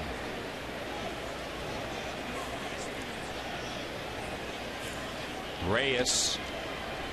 Here's the 1-1 on the ground. Past the diving third baseman. And Wilson able to backhand it. And a base hit for Reyes here in the 5th inning. That's going to bring up Donaldson. Boy, the pickoff now looms large. Avila didn't do that on purpose. He didn't stick his leg out there to block him off. He was just getting back to the bag trying to find it. And unfortunately for the Blue Jays, it was right where Travis was sliding back to the bag, and he blocked him off. Picked him off for the second out. Wouldn't you know it, Reyes would single. So Donaldson 0 for 2. He's the batter. Sitting on 19 home runs this season. Gets underneath it, high in the air on the right side. Avila gives way to Kinsler. Kinsler underneath it. And Price is out of the inning, but not before Kevin Pillar hits a solo home run.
To the action with breaking news, scores, stats, and video highlights. Download for free today. Guys, a fantastic app if you have an iPad or an iPod, the Sportsnet app. Check it out every day. Alex Avila. They begin things here in the bottom of the fifth. Might be the MVP so far this game, Alex Avila. He made the great catch to end the inning. When he went into the stands, then he stuck his foot out there inadvertently, I think, and got the pick off of Travis. He's also had a base hit.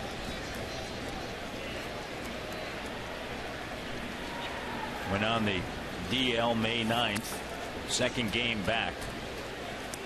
Since 2011, his batting average, Tabby 295, then 243, 227, 218, and 203 now. Power numbers too have gone down, and I think a lot of that has to do with the knee problems that he has had over the last couple of years. Again, when you just don't have your legs underneath you, when you're ready to swing, if you feel any kind of injury there, you just can't drive the ball.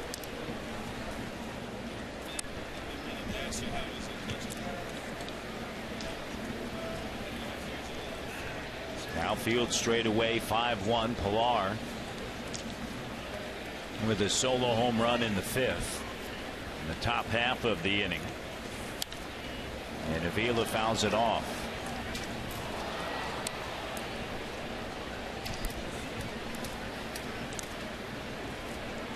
Pillar with the 4th of July edition. Shoes out there in center field, and the Stars and Stripes. Pretty cool. I didn't notice that. Honoring Independence Day. That's all right. Working for him. He's got a home run today. His 7th. 5th straight inning that the leadoff batter is aboard. And his second walk by Dickey. Castellanos is the batter. The third baseman with a base hit back in the bottom of the first, and a double. And scored on a triple off the bat of McCann, who's on deck. Fielder's choice back in the third. And the knuckleball is in there for a strike.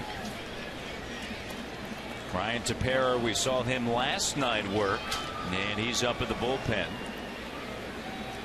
for the Blue Jays. 4-run game here. Trying to keep it close. High in the air, shallow center field, and with the stars and stripes underneath them, Pilar able to make the catch. And there's one down here in the 5th and looking for that double play ball. McCann handed the 3rd, hitting into a 6 unassisted 3 double play. And Dickey looking for another right here in the 5th. There's been a lot of base runners this afternoon by the Tigers, and to his credit, R.A. Dickey has pitched around a lot of problems.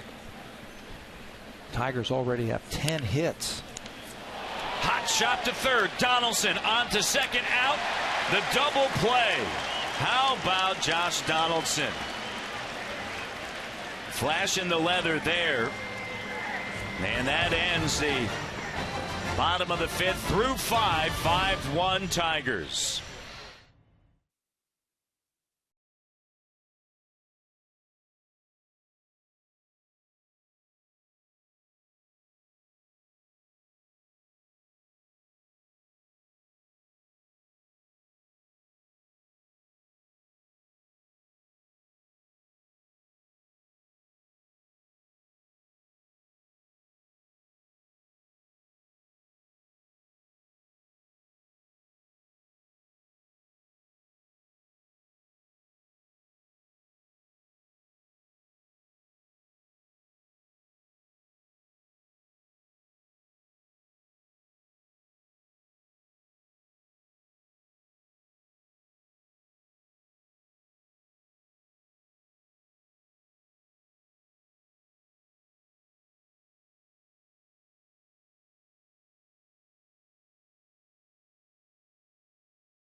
Is presented by authority of Rogers Blue Jays Baseball Partnership and may not be reproduced or retransmitted in any form. And the accounts and descriptions of this game may not be disseminated without the express written consent of Rogers Blue Jays Baseball Partnership. Bautista Encarnacion of Valencia, if anybody gets on to Martin. Here in the top of the 6th inning. Avila, what a catch into the stands, and as you mentioned, the pickoff play with Devin Travis over at first base. Miggy who? No, you can't go there. I'm not going to go there. I had to do it. Story showing them. You were talking about it. I had to go there, right? Oh, I think they wouldn't mind having. Oh, I know. I know. Guy's one of the best players in all of baseball. And you have to scramble now because he's not going to be around for a while.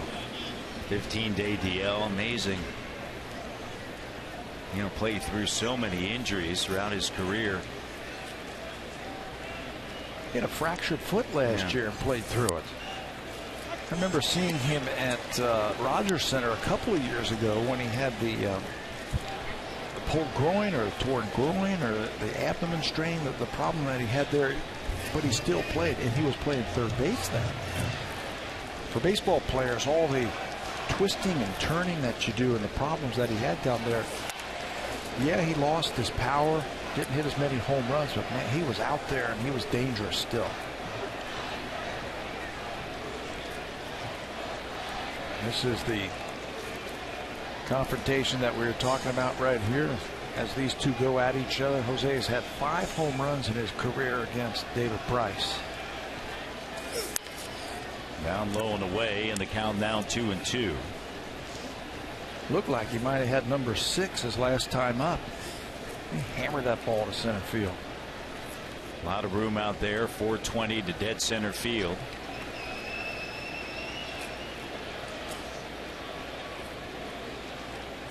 Price now with the sign and the 2-2 pitch to Bautista.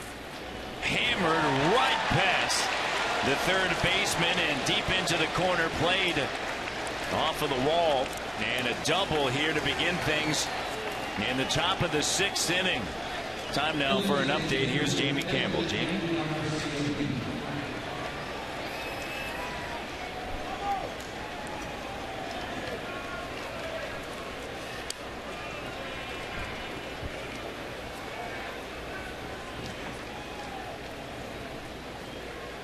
That's the next stop for the Blue Jays. The south side of Chicago. Encarnacion, heart of the order here. Bautista, leadoff double.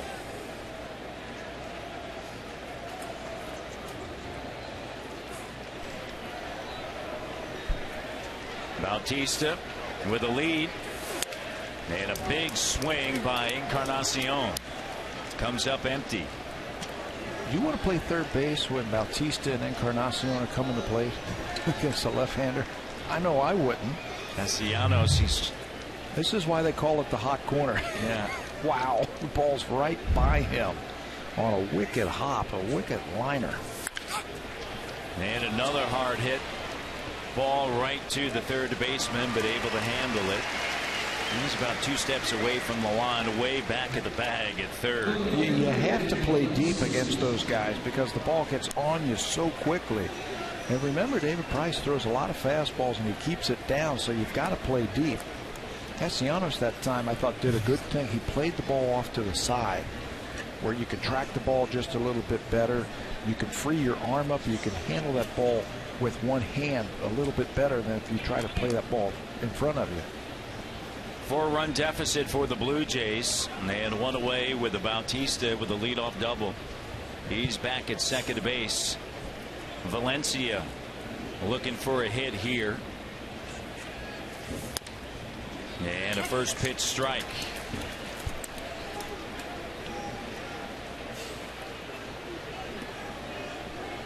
Game 2 of this 3-game set. An important stretch of 10 games on the road. 16 of the next 19 that started yesterday. Dickey looking for some run support, and that's been tough this year for him. Yeah, not just the last 6. He has pitched well over his last 6 games. He really didn't have much to show for it. Blue Jays just have not been scoring runs for him. Been matched up against some pretty good pitchers. Price, long look at second, and a swing and a miss.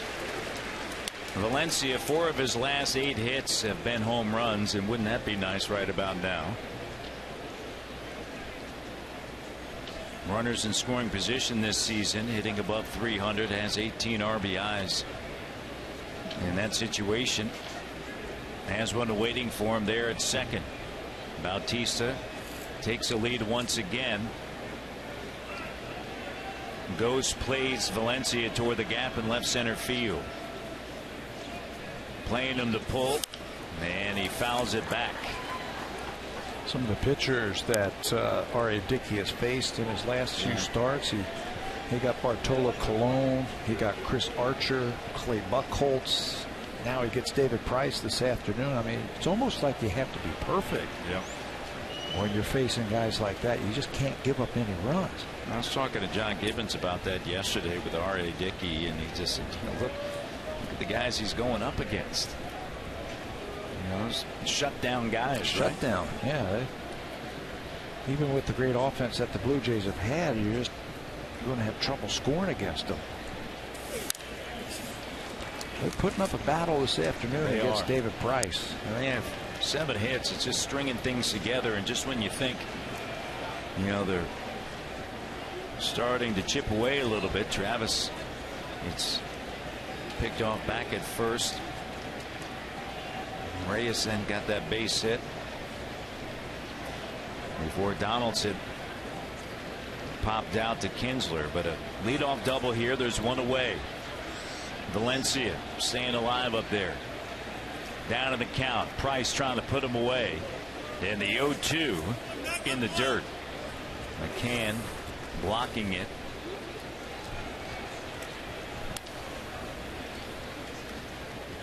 Top half of the 6th inning.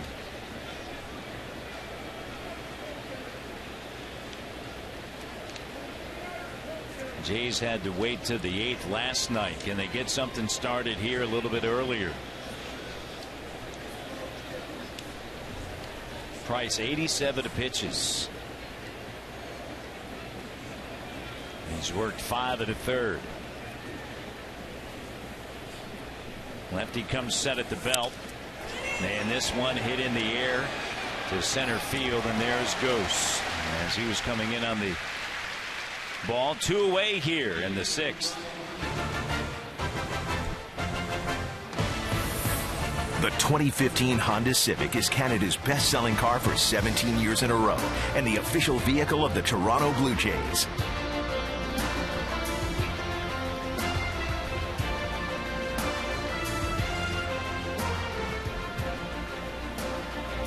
Russell Martin here at Comerica Park. With 2 away, and Bautista leadoff double. You don't want to waste that. Martin struck out in the 2nd. And then in the 4th inning, Avila went into the stands to make a catch, tracking this one, but it's too far into the seats.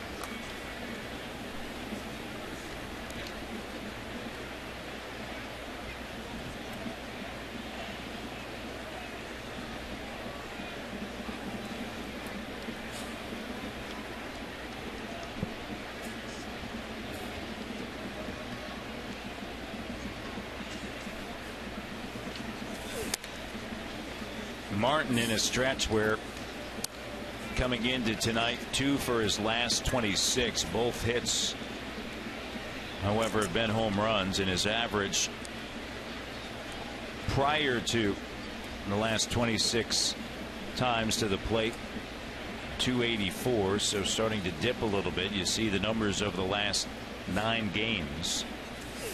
He has come up with a lot of hits for the Blue Jays that have helped them win some ball games. Clutch hits. I think Russell's better when he's going to right field with runners on base. I think he gets excited these chances. There's his numbers with runners in scoring position this season, 291, which is very, very respectable. And he's got 12 home runs already, on pace for a career high. Most he has hit in a season, 19. Bautista at second. Down in the count to 1-2. On the ground to the left side. Josh Wilson handles it and flips it over to first base. And that does it.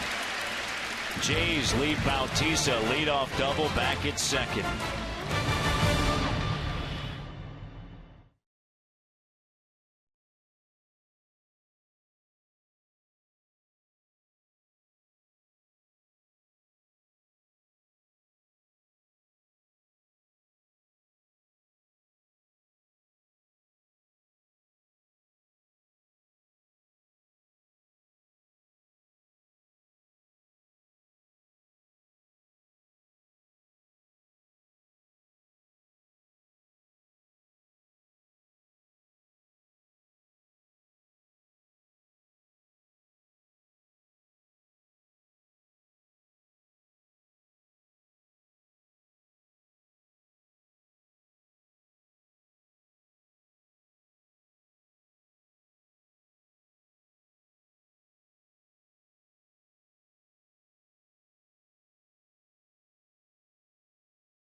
Buffalo, the weekend of July 11th and 12th. It is Blue Jays weekend in Buffalo as the Bisons take on the Scranton-Wilkes-Barre Rail Riders. Saturday, July 11th, the first 3,000 fans will receive a Bison's duffel bag. On Sunday, the 12th, the first 3,000 fans will receive a Bison's affiliation replica jersey. Not only that, Blue Jays alumni Cecil Fielder and Mookie Wilson will be in attendance. Go to bisons.com for more. A couple of Blue Jays that were quite big back in the day. Cecil Fielder and, of course, Mookie Wilson. What a player he was when he was with the Jays, Pat. All right, Barry, so bottom half of the sixth inning, R.A. Dickey there. He's going to see Wilson, Ghost, and then the top of the order. Had to get an inning-ending double play back in the fifth inning after a leadoff walk.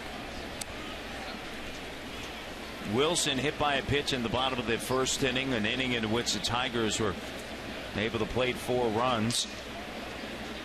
And a base hit back in the fourth inning. Trying to take off for home on a pitch that got by Martin. And Martin did a great job of catching up to it quickly. And Dickey was covering the bag. And that ended up being big, making it, it's 5-1. And Ghost later scored on a base hit off of the bat of Cespedes. Yeah, there were 2 more base hits after that play at the plate. And what a job R.A. Dickey's been able to do. There's been 14 base runners for Dickey through 5 innings, and he's only given up those 4 runs in the first and 1 run in the fourth inning. We've been pitching in and out of trouble all afternoon, and he's keeping it close. 14 base runners in 5 innings.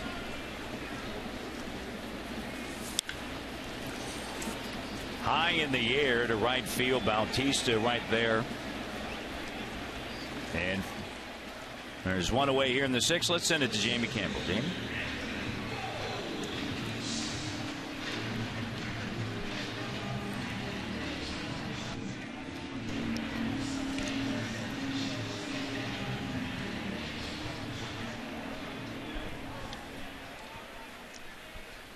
You see the starts for Dickey.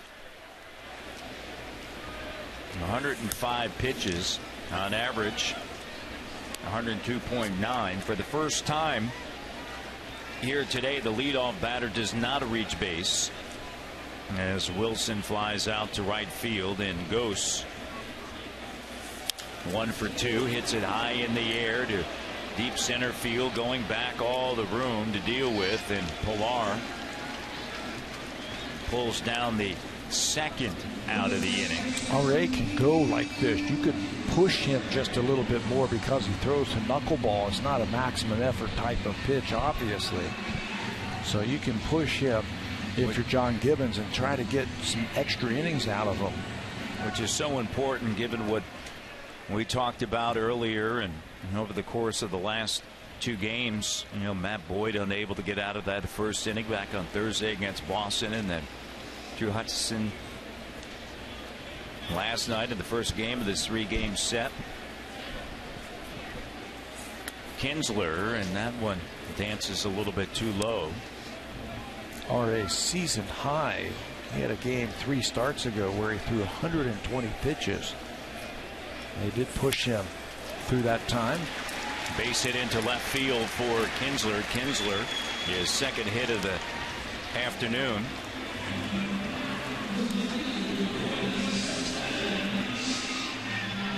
And that's going to do it for R.A. Dickey as John Gibbons makes his way to the mound here on this Saturday in the 6th inning. Unable to avoid that first inning.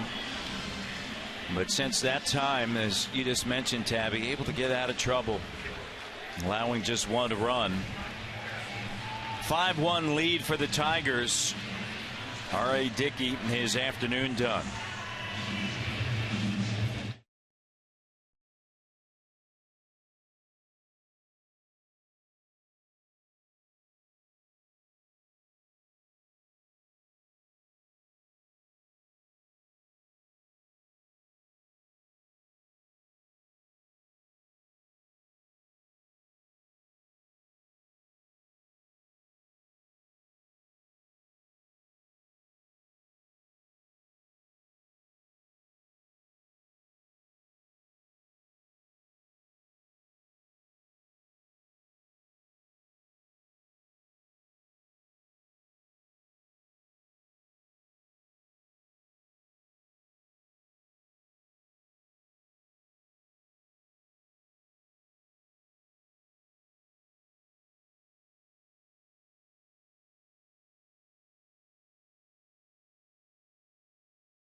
Calgary Stampede is back for another year. Catch all the action from Calgary daily at 3:30 Eastern on Sportsnet 1. Matt? All right, Barry, we look forward to that. R.A. Dickey worked 5 2/3, 11 hits, 5 runs. 2 walks, a strikeout, a home run, and the runner at first base, his responsibility, Ian Kinsler. And for the second consecutive game, Ryan Tepera will be called upon. Yeah, he was brought into yesterday's ball game. He threw an inning, had a walk in last night's ball game. Here are the numbers in 13 games with the Blue Jays. Ryan did a good job in 13 innings of relief with Toronto before he was sent back down on June the 22nd. John Gibbons, in these types of situations, when a pitcher had thrown the previous night, they'll bring him in just to get through this inning right here. And he's got to face the tough Yoenis Cespedes. And Cespedes had good at-bats against R.A. Dickey. Had that double in the first and scored. Flew out to center field in the second, and then a base hit in the 4th inning with an RBI that drove in Ghosts. So a different look here and a different glove for Russell Martin. Ryan is known as a strike thrower. His fastball, cutter combination, a split change up, and quickly falls behind here. 27-year-old right-hander out of Sam Houston State in Huntsville, Texas. Not too far outside of Houston. Kinsler with the lead, and there's a strike called by Andy Fletcher. Drafted by the Blue Jays in the 19th round back in 2009.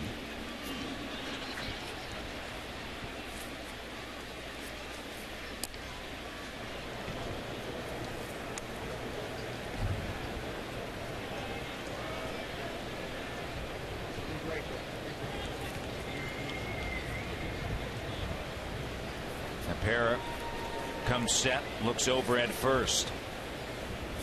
Here's a 2-1 pitch, swung on, line drive right to Donaldson. And that's going to do it here in the bottom of the 6th inning. We head now to the 7th with the Jays in need of runs.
Presented by Bacardi are back. The first one goes July 17th when the Blue Jays host the Rays at 7:07.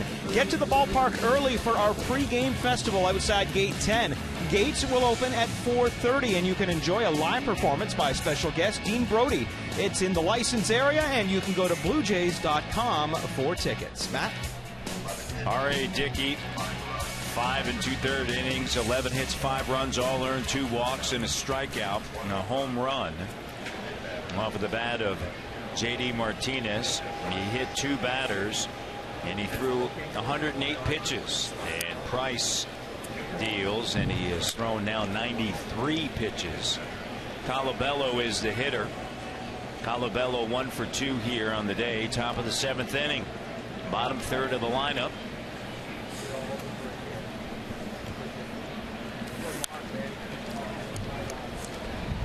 Price is still throwing hard. He hasn't lost anything off of his fastball. But the Blue Jays have really made David work through the first 6 innings here this afternoon. His pitch count has gotten up there, and if they can have a long extended inning today, might be the last inning for David Price.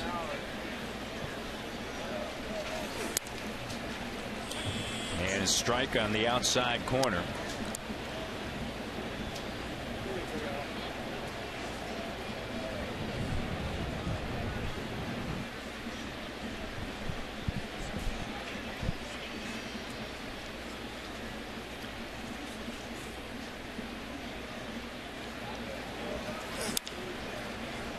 Hit in the air off to the right side.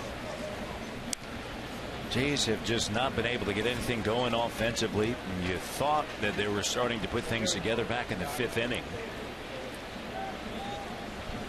when Pilar hit a solo home run and Travis came up and had a hard line drive base hit through the middle, and then he was picked off at first.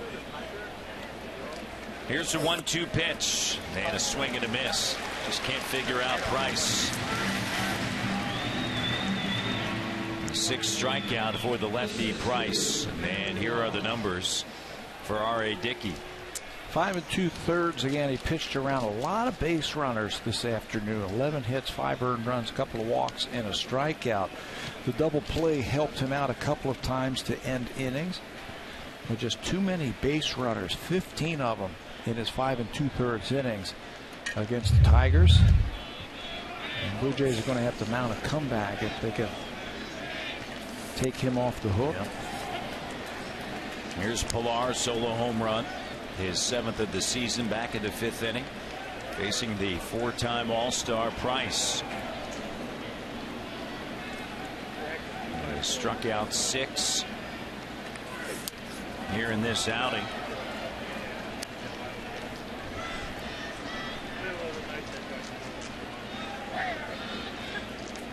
Last time out against the White Sox, 99 pitches. He's at 99 right now. Threw a season high 121 against the Angels back on May 31st, Tabby, in a 4-2 loss. In 7 2/3, allowed 4 runs, just 2 earned. And since that time, he's hit the century mark twice, 110 pitches in his next outing against Cleveland, and then 2 starts ago in Cleveland again, 114. Last 5 starts, including today. One thing he has going for him is that ball is hit down the right field line and foul. He's not walking anybody. No. Counting this start and the 4 previous starts, just 2 base on balls in those 5 starts. His only blemish this afternoon was that 1st inning walk to Jose Bautista. Well, only 22 on the season. That's pretty impressive for a power pitcher to be able to do that. And I tell you, his pitch count would be way up there if he was walking people. He's just not doing it now. I mentioned this at the top, just how successful the left-hander has been against the Jays. Lifetime 15 2. And a swing and a miss, his 7th strikeout. Drive of the Game is brought to you by the 2015 Honda Civic, Canada's best-selling car, 17 years in a row, and the official vehicle of the Toronto Blue Jays. So far, the only mistake this afternoon that David Price has made was to Kevin Pilar. That was back in the 5th inning. It's ball down and in, and Pilar, that is a sweet swing on a pitch down and in. You got to be really quick to catch that ball out in front. Pilar does, and he gets his 7th home run of the season.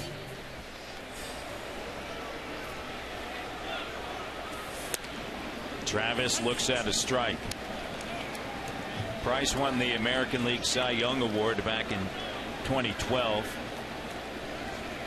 He became the first #1 overall pick to win the Cy Young Award.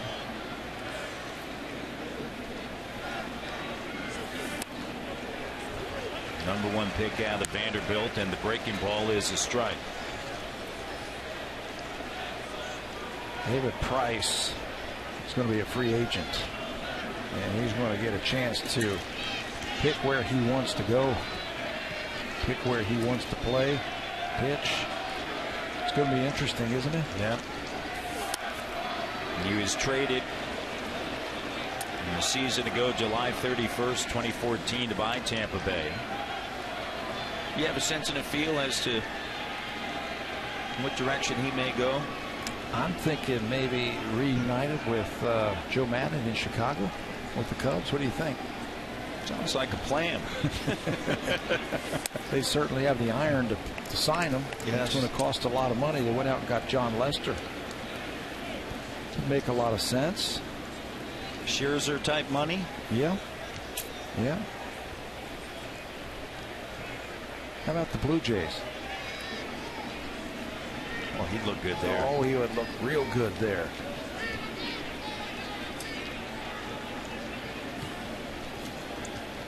Tigers up 5-1 here in the top of the 7th. And a breaking ball in the dirt. He's a fun-loving guy, and he's a winner. I think he wants to go to a team that has a chance to win and get into the playoffs, win a World Series. But somebody's going to have to bring a lot of money to sign him.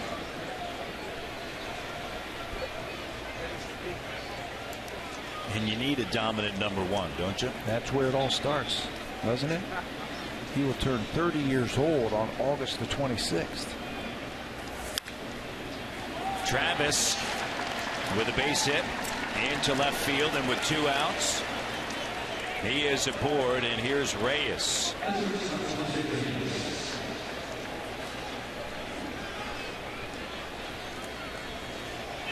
All-time winning percentage against the Toronto Blue Jays with a minimum of 20 games. There's David Price right at the top. Man, those are crazy numbers. 15-2. Yeah. And the last time they beat him was back in September of 2011. How about Moose Haas with 11-4 records? C.C. Sabathia and Mike Flanagan all with winning percentages over 700. David Price is blowing the competition out of the water, isn't he? 15-2. Reyes coming into the game just a career 167 hitter against Price, and Price deals a strike, but he's 2 for 3 here today. And with a double in the 3rd and an infield base hit back in the 5th. Devin Travis over at first base.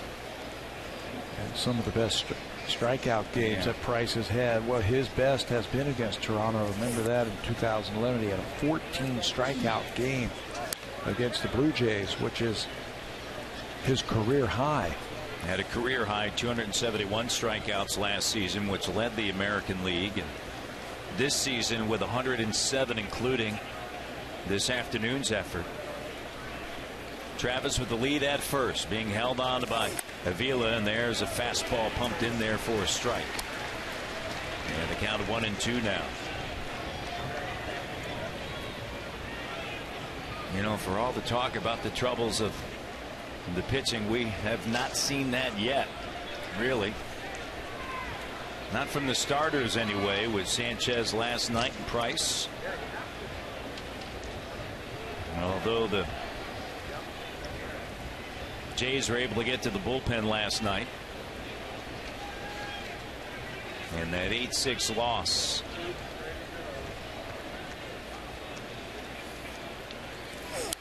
Reyes stays alive.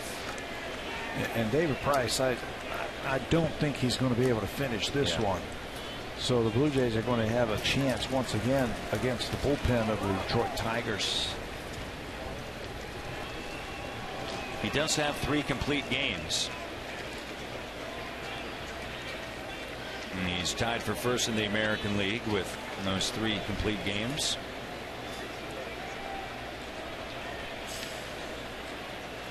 But he's at 112 right now, and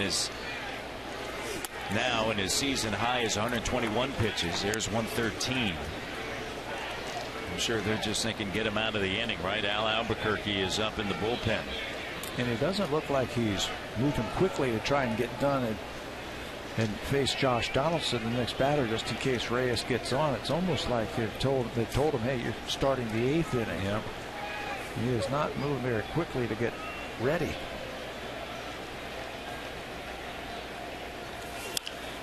On the ground, Wilson scoots over, grabs it, sidearms it over to second to Kinsler.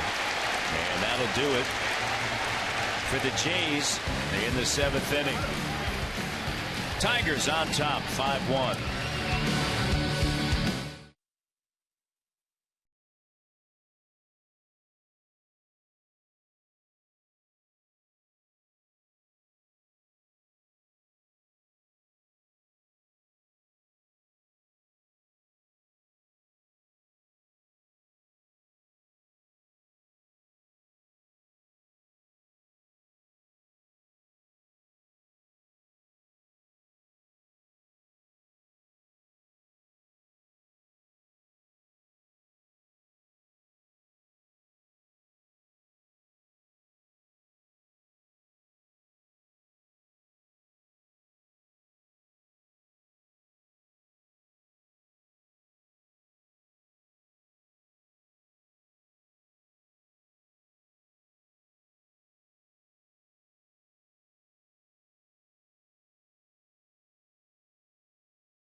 But we should let you know that winter is coming to the Rogers Center.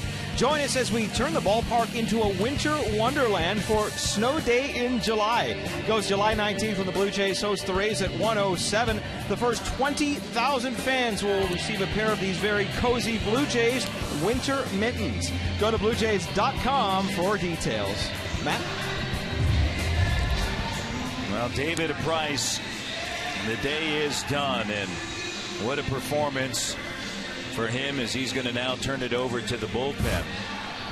And what a line.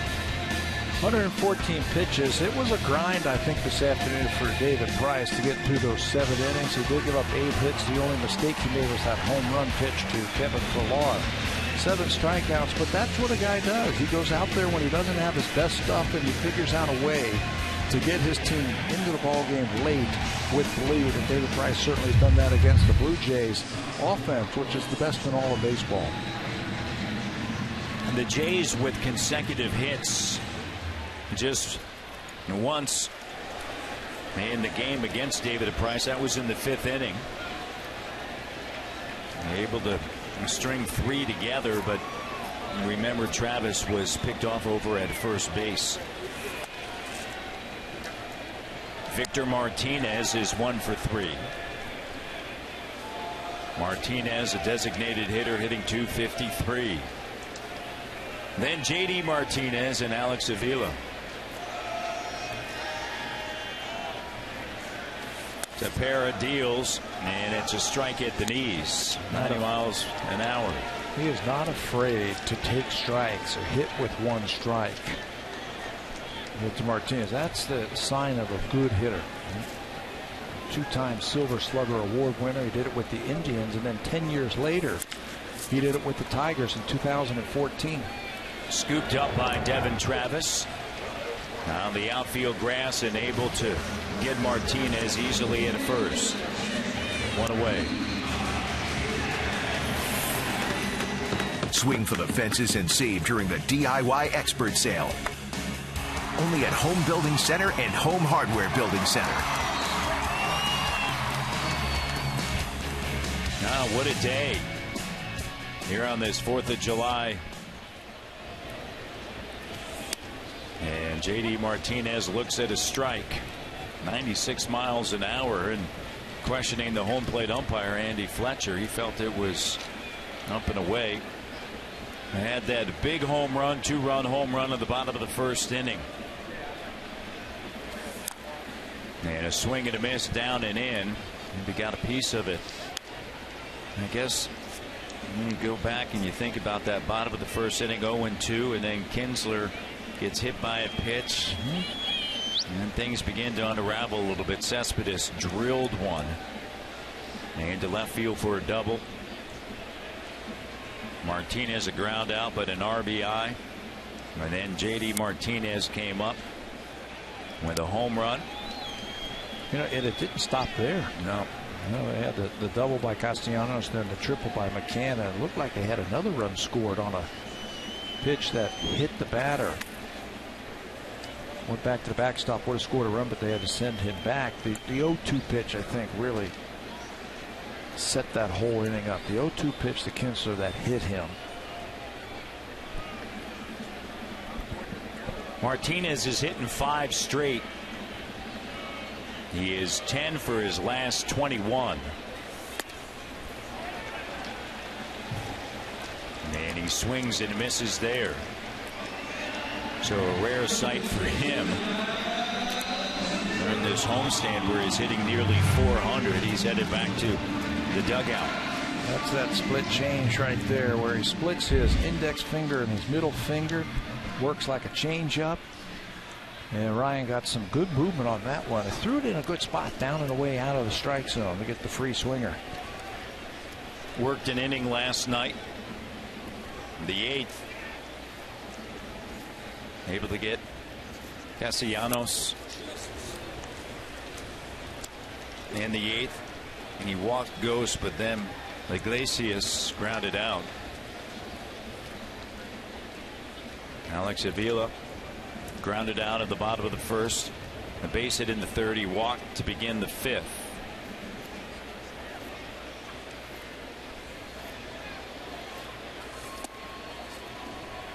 And a breaking ball that just misses.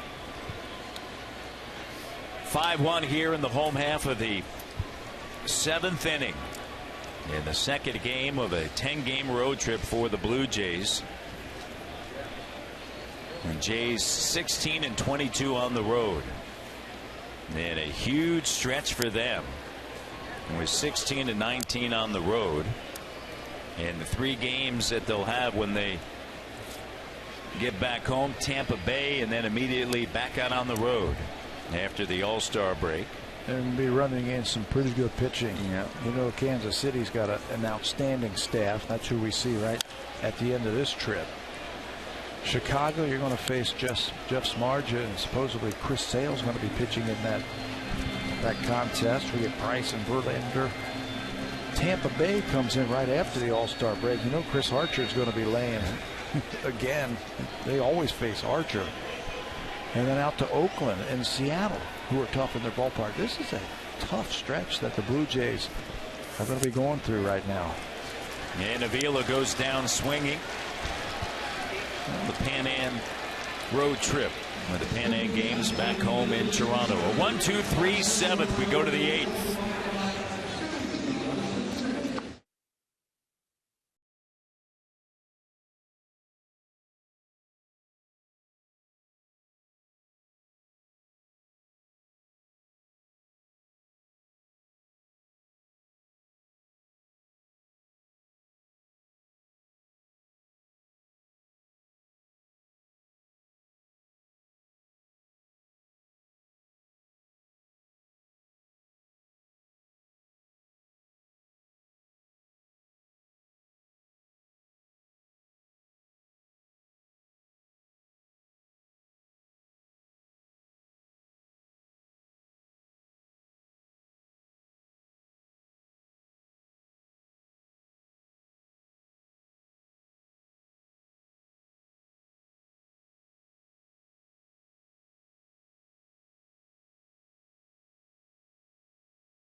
evil epidemic, and no one is coming to its rescue. Its citizens must fight or die. Season 2 of The Strain begins July 12th at 10, only on FX. The more I see this show, hear about it, I gotta watch it now, Matt.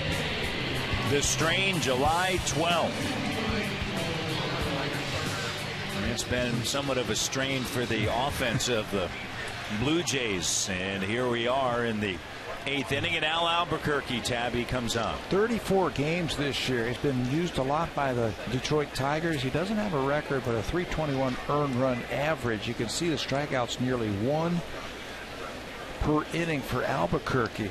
This follows up last season when he made 72 appearances out of the bullpen for the Tigers in 2014. He's on a nice little hot stretch for him right now. He's got only 4 runs in his last 25 outings. And against the Blue Jays, his numbers really jump. He's really had a lot of success against the Blue Jays. 8 innings in his career, 12 strikeouts. He throws a lot of sliders.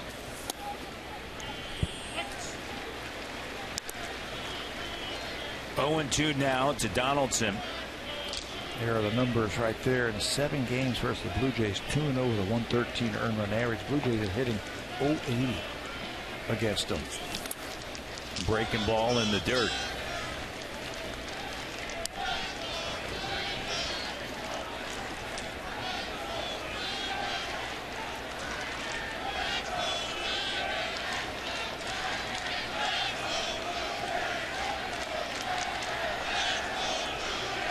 Toronto fans getting the "Let's Go Blue Jays" chant going, but to no avail. Donaldson strikes out. Let's send it to Jamie Campbell for an update. Jamie?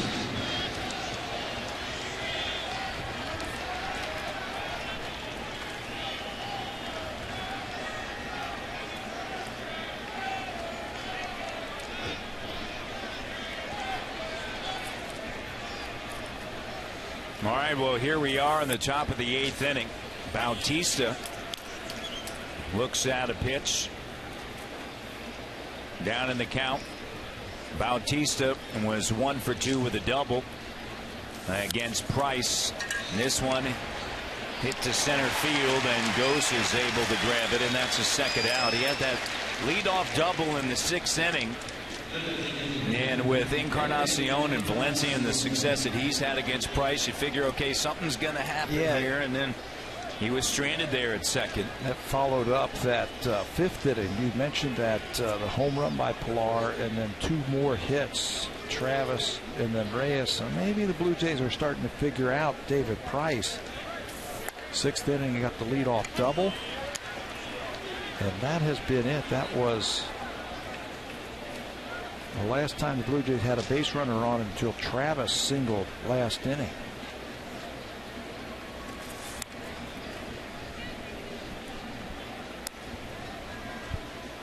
Encarnacion 1 for 3 with the base hit back in the 4th.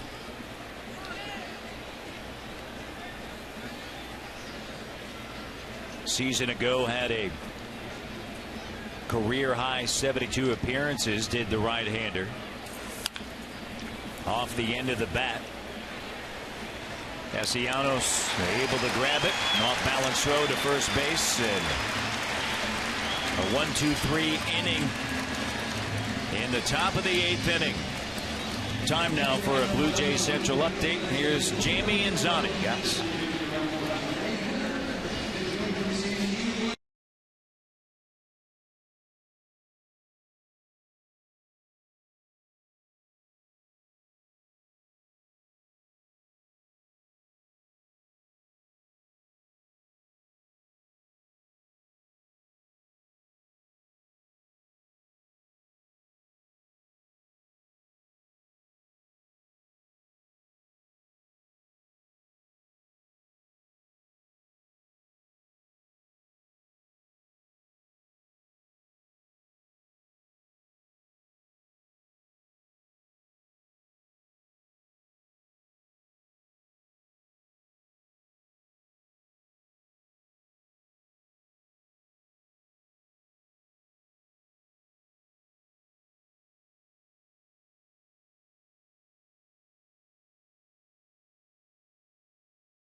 bottom half of the 8th inning here from Comerica Park.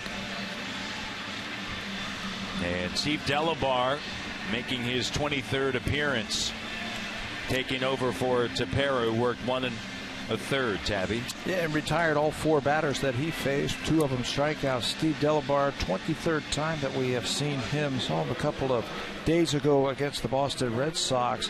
Probably his worst outing of the season, just 2/3 of an inning, gave up 3 hits, 3 runs in that ball game. Had a walk and a strikeout. Delabar has recorded a strikeout in 15 of his last 17 outings. Back to throwing hard again, and he's got a good bite on that splitter again. Still a 5-1 game. A solo home run for Kevin Pillar. That has been all the offense that the Blue Jays have been able to come up with here on this 4th of July. Castellanos awaits, and the pitch is down low and away. Then McCann and Wilson here in the home half of inning number 8. In the top of the 9th inning, Valencia, Martin, Colabello all scheduled to hit, and if anybody gets on, Kevin Pillar for John Gibbons. And tomorrow it's going to be Justin Verlander making his 4th start of the season. Farrell and Soria both up working. Down to the bullpen for Brad Ausmus.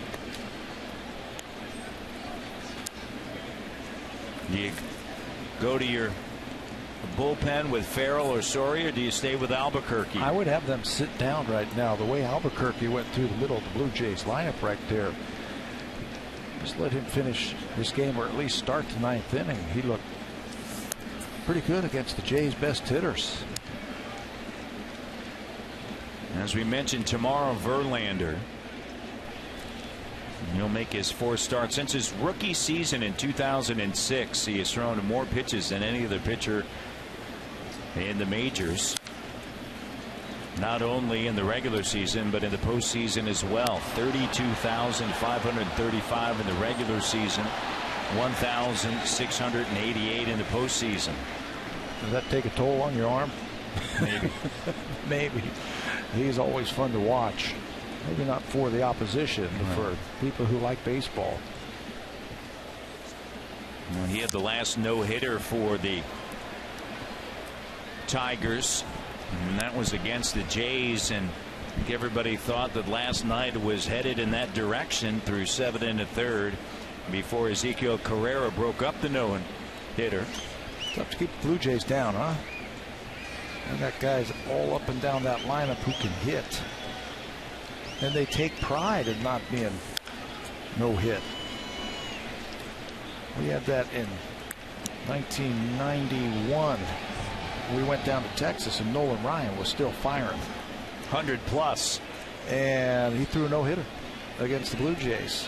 And first pitch of the ball game, Devon White made an out, and he came back and said, "Boys, better turn it up tonight. The old man's got his good stuff." And he went right through the 9th inning. Now, the thing about that is, the players, we were like, we're not going to get no hit here. We're not going to have this done to us. I mean, that's how much pride we had, but he was just that much better. Was it the 100-plus fastball, or did he have something else going? He had the heat, the Texas heat going that day.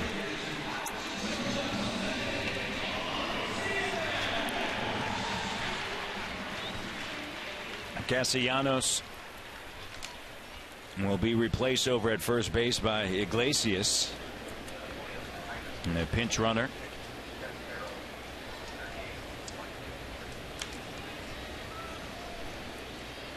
Were you looking to jump in there and get an AB? Oh, I was cheering. I was cheering hard. You wanted to get out there and...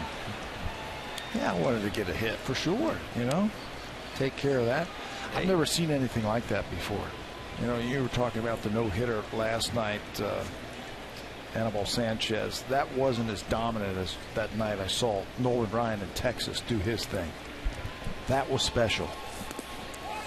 And he struck out Robbie, I think, to end the ball game with a high fastball. Was as hard as any pitch that he had thrown all night.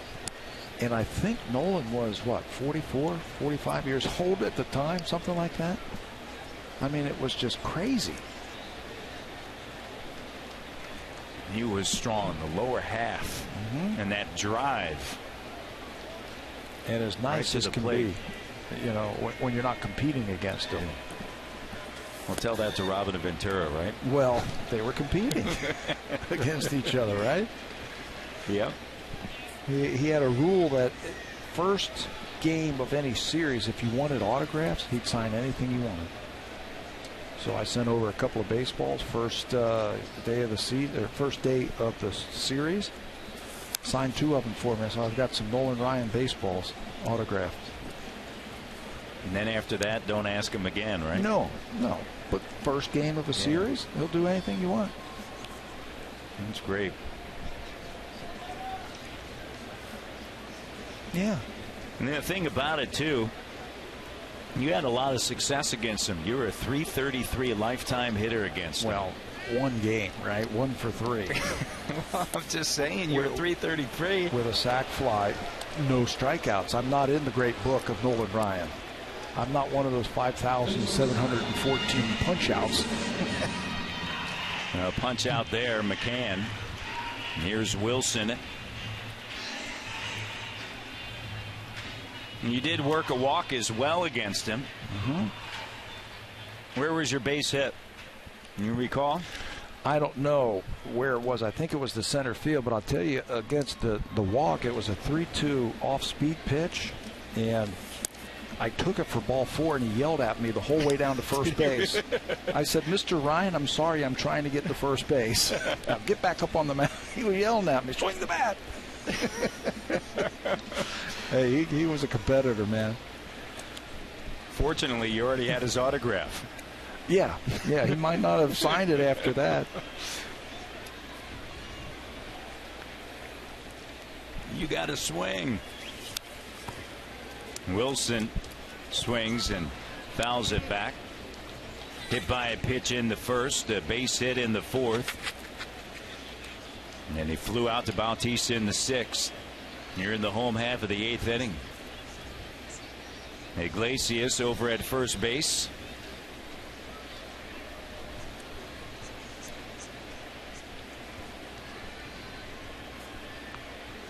And with the lead. And Delabar checks on him. Amazing that a power pitcher could pitch as long as Nolan Ryan. And maintain that heat. Maintain the ability to throw it hard as he did. And his arm never gave out. Delabar checking in once again. I think kids nowadays, you know, if you want to copy a pitcher, the way they throw the baseball, those pitchers back then, Tom Seaver and Nolan Ryan, the guys who used their legs and who really took a lot of pressure off of their arm by using their legs, that's the guy that you should copy. Wilson hit for the second time here in this game. I mentioned it earlier, just that drive right to the plate. Yeah, use your lower half. That time Steve Delabar loses that pitch and hits Wilson right in the back. Second time that he's been hit. Third batter this afternoon that has been hit by a Blue Jay pitcher. Anthony Gose is the hitter. Jays down 4 runs. Bullpen still working for the Tigers. Farrell and Soria. And it pitches a strike to Gose, who's 1 for 3. Singled back in the fourth and scored. Hitting .275 in the season. Former Blue Jay having success here in Detroit. With a new approach at the plate under hitting coach Wally Joyner, and part of it is not taking batting practice. Instead, they hit in the cage just so he can focus in on his swings rather than where the flight of the ball goes. Donaldson in at third, and a swing and a miss. Yeah, if you worry too much about your results in batting practice, that's when things really get messed up. All they're doing with Anthony is just trying to get him his mechanics down of his swing and not worrying about where the ball goes. Bryce Harper doesn't hit out on the field anymore either. Chop to the first baseman, and it's off of the glove. And Colabello with that high hopper going over toward that first base bag, just unable to come away with it. And an E3, and the bases are loaded here. Third error of the season for Colabello.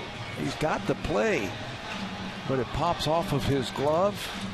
One more time, catch it in the fly and then touch first base, but he can't come up with it. And that will load up the bases, turn the lineup over for Ian Kinsler. Got to get out of this inning unscathed. Jays need a double play ball right here. And a wild pitch gets away from Martin. And unfortunately, Iglesias trots home. And it's now 6-1.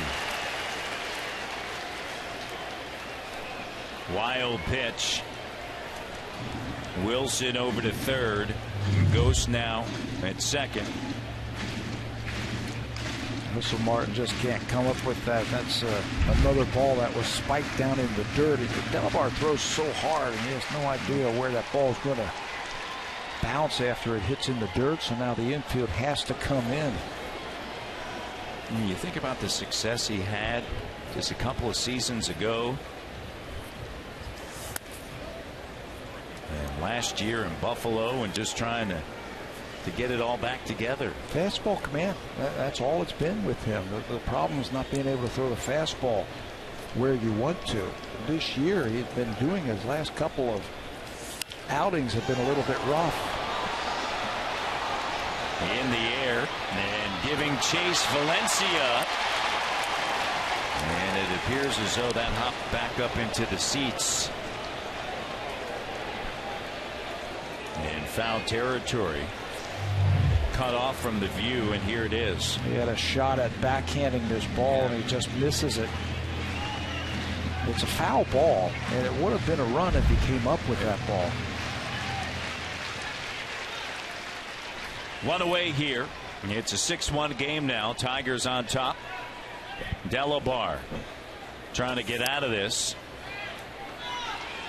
And the pitch is outside. The leadoff walk. The Castellanos came around to hurt him.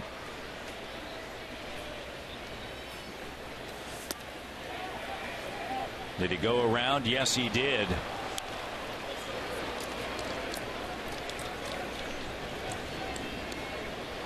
Three balls, two strikes to Ian Kinsler. Kinsler hit by a pitch in the bottom of the first. He's 2 for 3 on the day. Delabar looks in.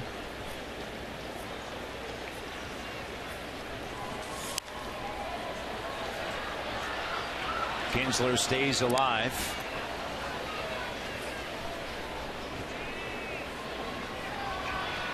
In on the grass on the right side.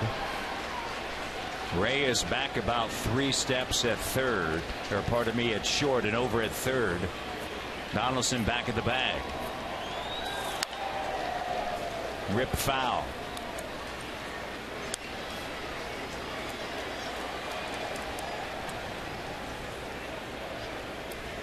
Dickey worked 5 2/3, 11 hits, 5 runs, all earned.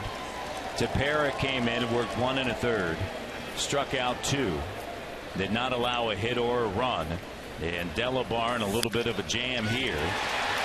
As a base hit, he is going to produce 2 runs. And tougher now because it's 8-1. Kinsler, a 3-hit day and a couple of RBIs right here. Those are add-on runs for the Detroit Tigers. Midfield has to come in, and that base hit through the left side. Nobody can move on that one because you come in like that, it makes a good hitter a great hitter. And Kinsler's going to cash him with a couple more RBIs. 3 knocks for him. And the Tigers have blown this one wide open. Well, second game in a row, 8 runs scored by the Tigers. Tigers against the Pirates scored all of 11 runs in that series. And so you know what that means. Means the pitching. And there's Cecil. Brett Cecil getting loose out there in the bullpen in a hurry. And Delabar coming in. Unfortunately for him, you know, you're in a situation, it's 5-1. Just keep it right there. Right. Just keep it right there. Get the bats, you know, another opportunity. Leadoff walk didn't help. And leadoff walk didn't help.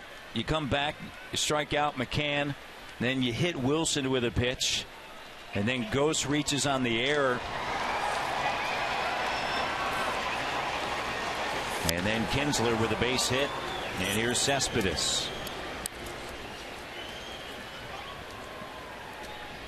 Yankees beat the Rays, and Toronto 2.5 back. It is a log jam right there. The American League East. 4 teams with at least 40 wins. That is not the Pan Am Games HOV lane, I can tell you that. It is like sitting in the 401. It is just all backed up. And it's the only division in baseball that has 4 teams with at least 40 wins. It is wide open when you think about it. I mean, it is right there for you. And that 11-game win streak had really set them up. Cespedes swings through it. Well, also, I think it's going to get the phone lines burning up this month. Trade deadline is right at the end of this month, where you can receive any player and put them on your roster. They don't have to go through waivers. So I think the phone lines are going to be burning up by all the general managers in the American League East. The team that makes the deal, or the best deal for them, the earliest, I think, is the one that's going to be the favorite. And right through that period of time, you know, is this extended road trip.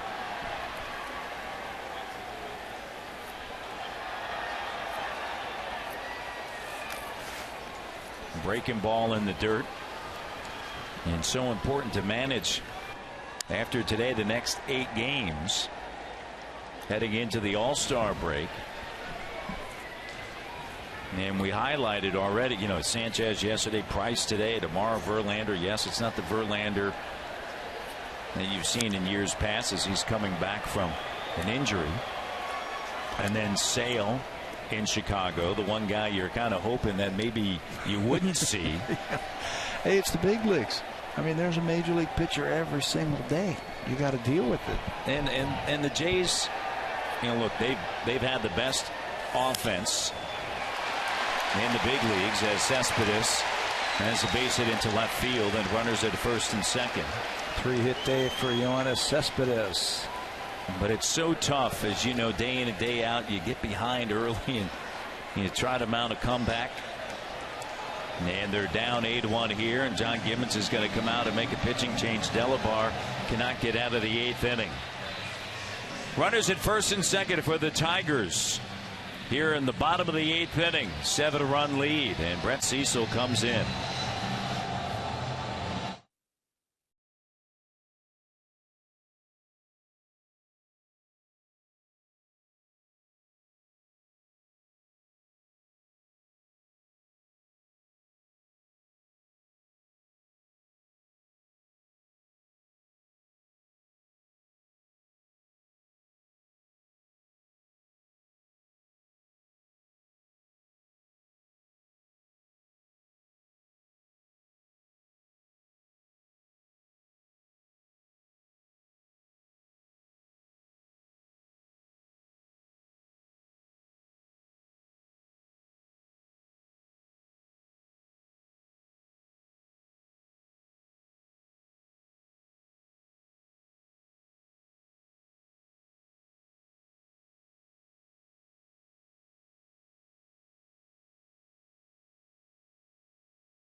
away with a victory against the Rays.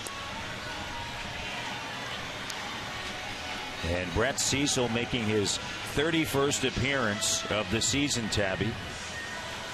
Blue Jays are hoping to get Delabar through that inning. He can only retire one batter, so Brett Cecil will come in there. There's his record, 2-4. 31 strikeouts, 11 walks. A nice 3-to-1 strikeout to walk ratio. He's averaging 10 strikeouts per 9 innings. Blue Jays have dropped him back from the closer's role and putting him in some situations where he can find himself. Find the curveball and the fastball command. That's another guy who has had problems with this fastball command. When he does, and he combines with that curveball, he can get a lot of strikeouts.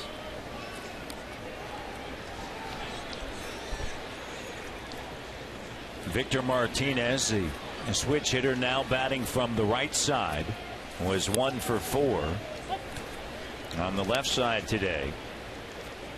And the pitch is a strike. Just one out here, runners at first and second. Double play depth through the middle. Delabar struggling in the 8th inning. Replaced by Cecil.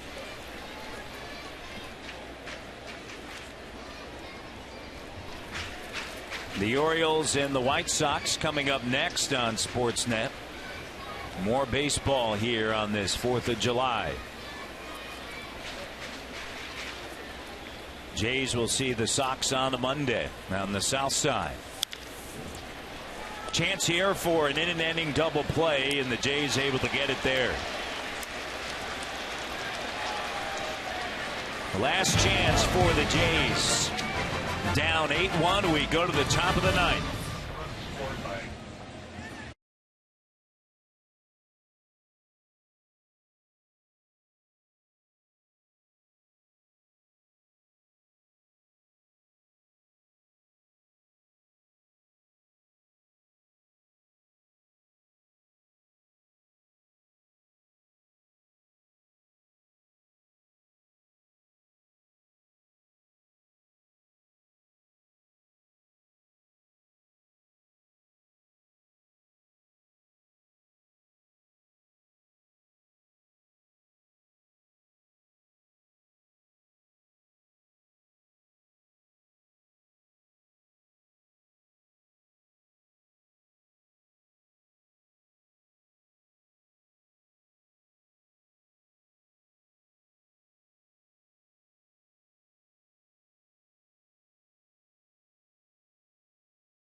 The 2015 Honda Civic is Canada's best-selling car for 17 years in a row and the official vehicle of the Toronto Blue Jays.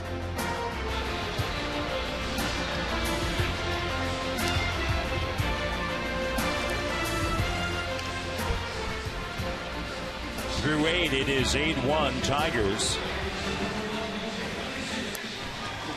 And up to this point, the only run for the Blue Jays back in the 5th with Kevin Pillar. And a solo home run. Jeff Farrell comes on. His major league debut, Jeff Farrell. He just brought up from the minor leagues. Here are the numbers in AA and AAA this year. 18 games for Farrell. 28 innings, an ERA of 1.61. He was a former 26th round draft pick of the Tigers back in 2010. Pitched in Erie last year. That was AA, where he was a starter. He will get his first taste of the big leagues as a reliever. 6'4", 205 pounds. Trying to finish this one off for David Price.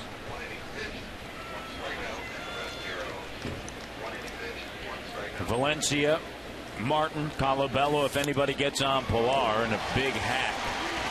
And Valencia comes up empty.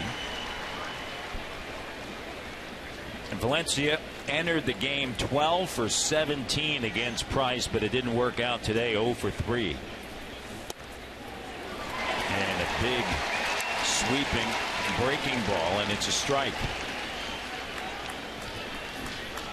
Not a big strikeout pitcher while he was in the minor leagues. Just got his contract purchased yesterday before the ball game against the Blue Jays. Ground ball right back through the middle. And the leadoff batter is aboard for the Blue Jays. And Russell Martin is the hitter.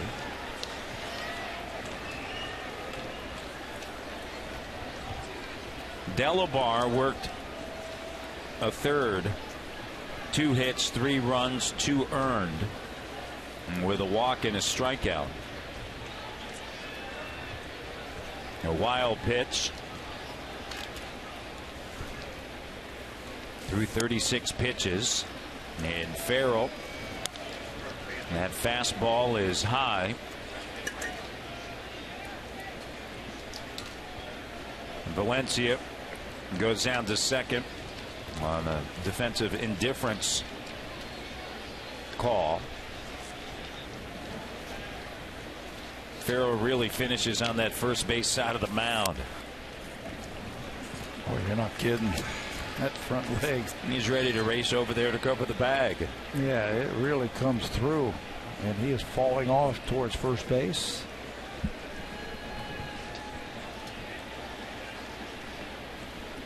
Two and 0 to Martin. A ground ball chopped to the shortstop and over to first base.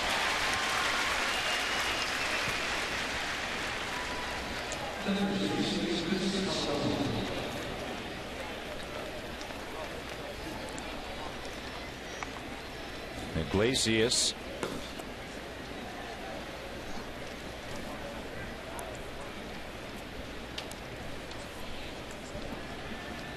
is over at short, and Wilson now at third. Iglesias came on in the last inning. The pinch run, and a breaking ball is high to Colabello.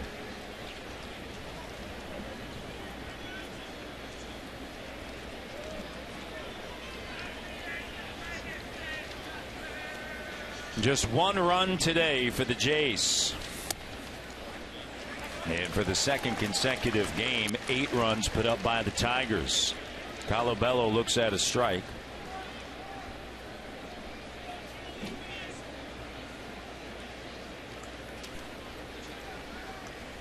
And down early in a game and trying to come from behind. It's been tough. Colabello deep to left field, and that one is gone. Hold on, folks. Colabello with his 7th of the season. Tell you what, he can hit. He's also had a single against David Price in his first at bat in the 2nd inning, and then welcomes young Jeff Farrell to the big leagues with a home run, a 2-run shot here in the 9th inning, gets the Blue Jays back to 8-3. You know, and that's why you go back to the last inning, and if right, but Delabar, you just get out of that inning. It's 5-3. It's 5-3, and you're within striking distance. You would probably have Joakim Soria into the ball game. Yeah, but you're still down by 1 run. This ball right over the heart of the plate, and Chris hammers it. Gets it out in front. Pilar fouls this one back.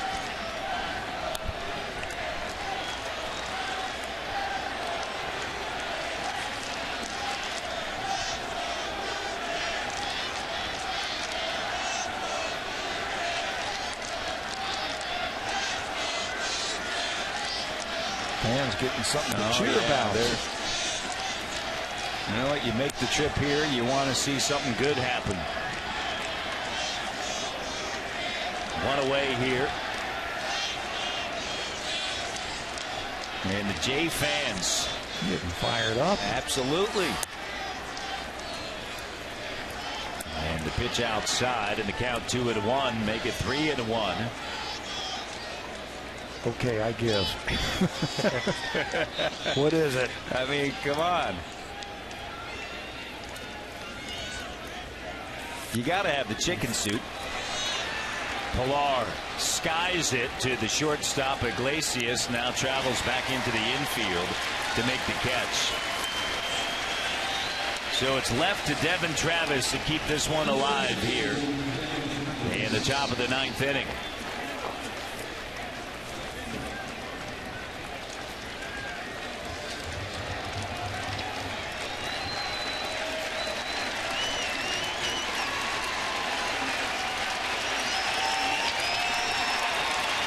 Jeff Farrell, his big league debut, and a fastball right down to Main Street.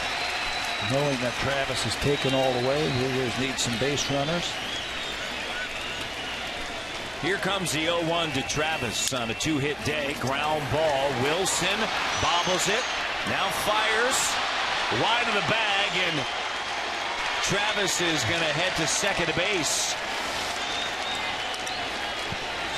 So the error by the third baseman, Wilson. And the Rally Chickens have something to cheer Absolutely. for. 2 errors on the play. First, the fielding right there. Josh Wilson started the game at shortstop. And that's the first error. And there's the second error. That allowed Travis to get to second base. There are 2 errors for Wilson, his first 2 of the season. And Jeff Jones, the pitching coach, is going to go out and talk to his young pitcher. Should be shaking hands right now. So Jose Reyes is the batter. Got the Rally Caps going. The Rally Chickens out in left center field. You can't miss them.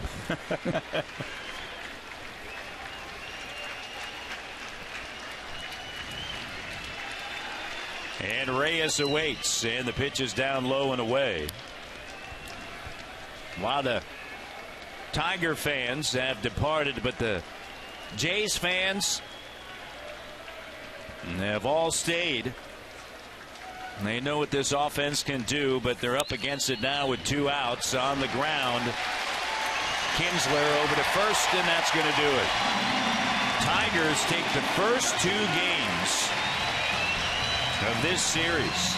And in both of those games, the Blue Jays gave up 8 runs to the Tigers in losing those first 2. David Price wasn't vintage Price, but pitched well enough. He'll pick up the win. R.A. Dickey will get the loss. Tigers will go for the sweep tomorrow with Justin Verlander. Jays fall to the Tigers by a final of 8-3.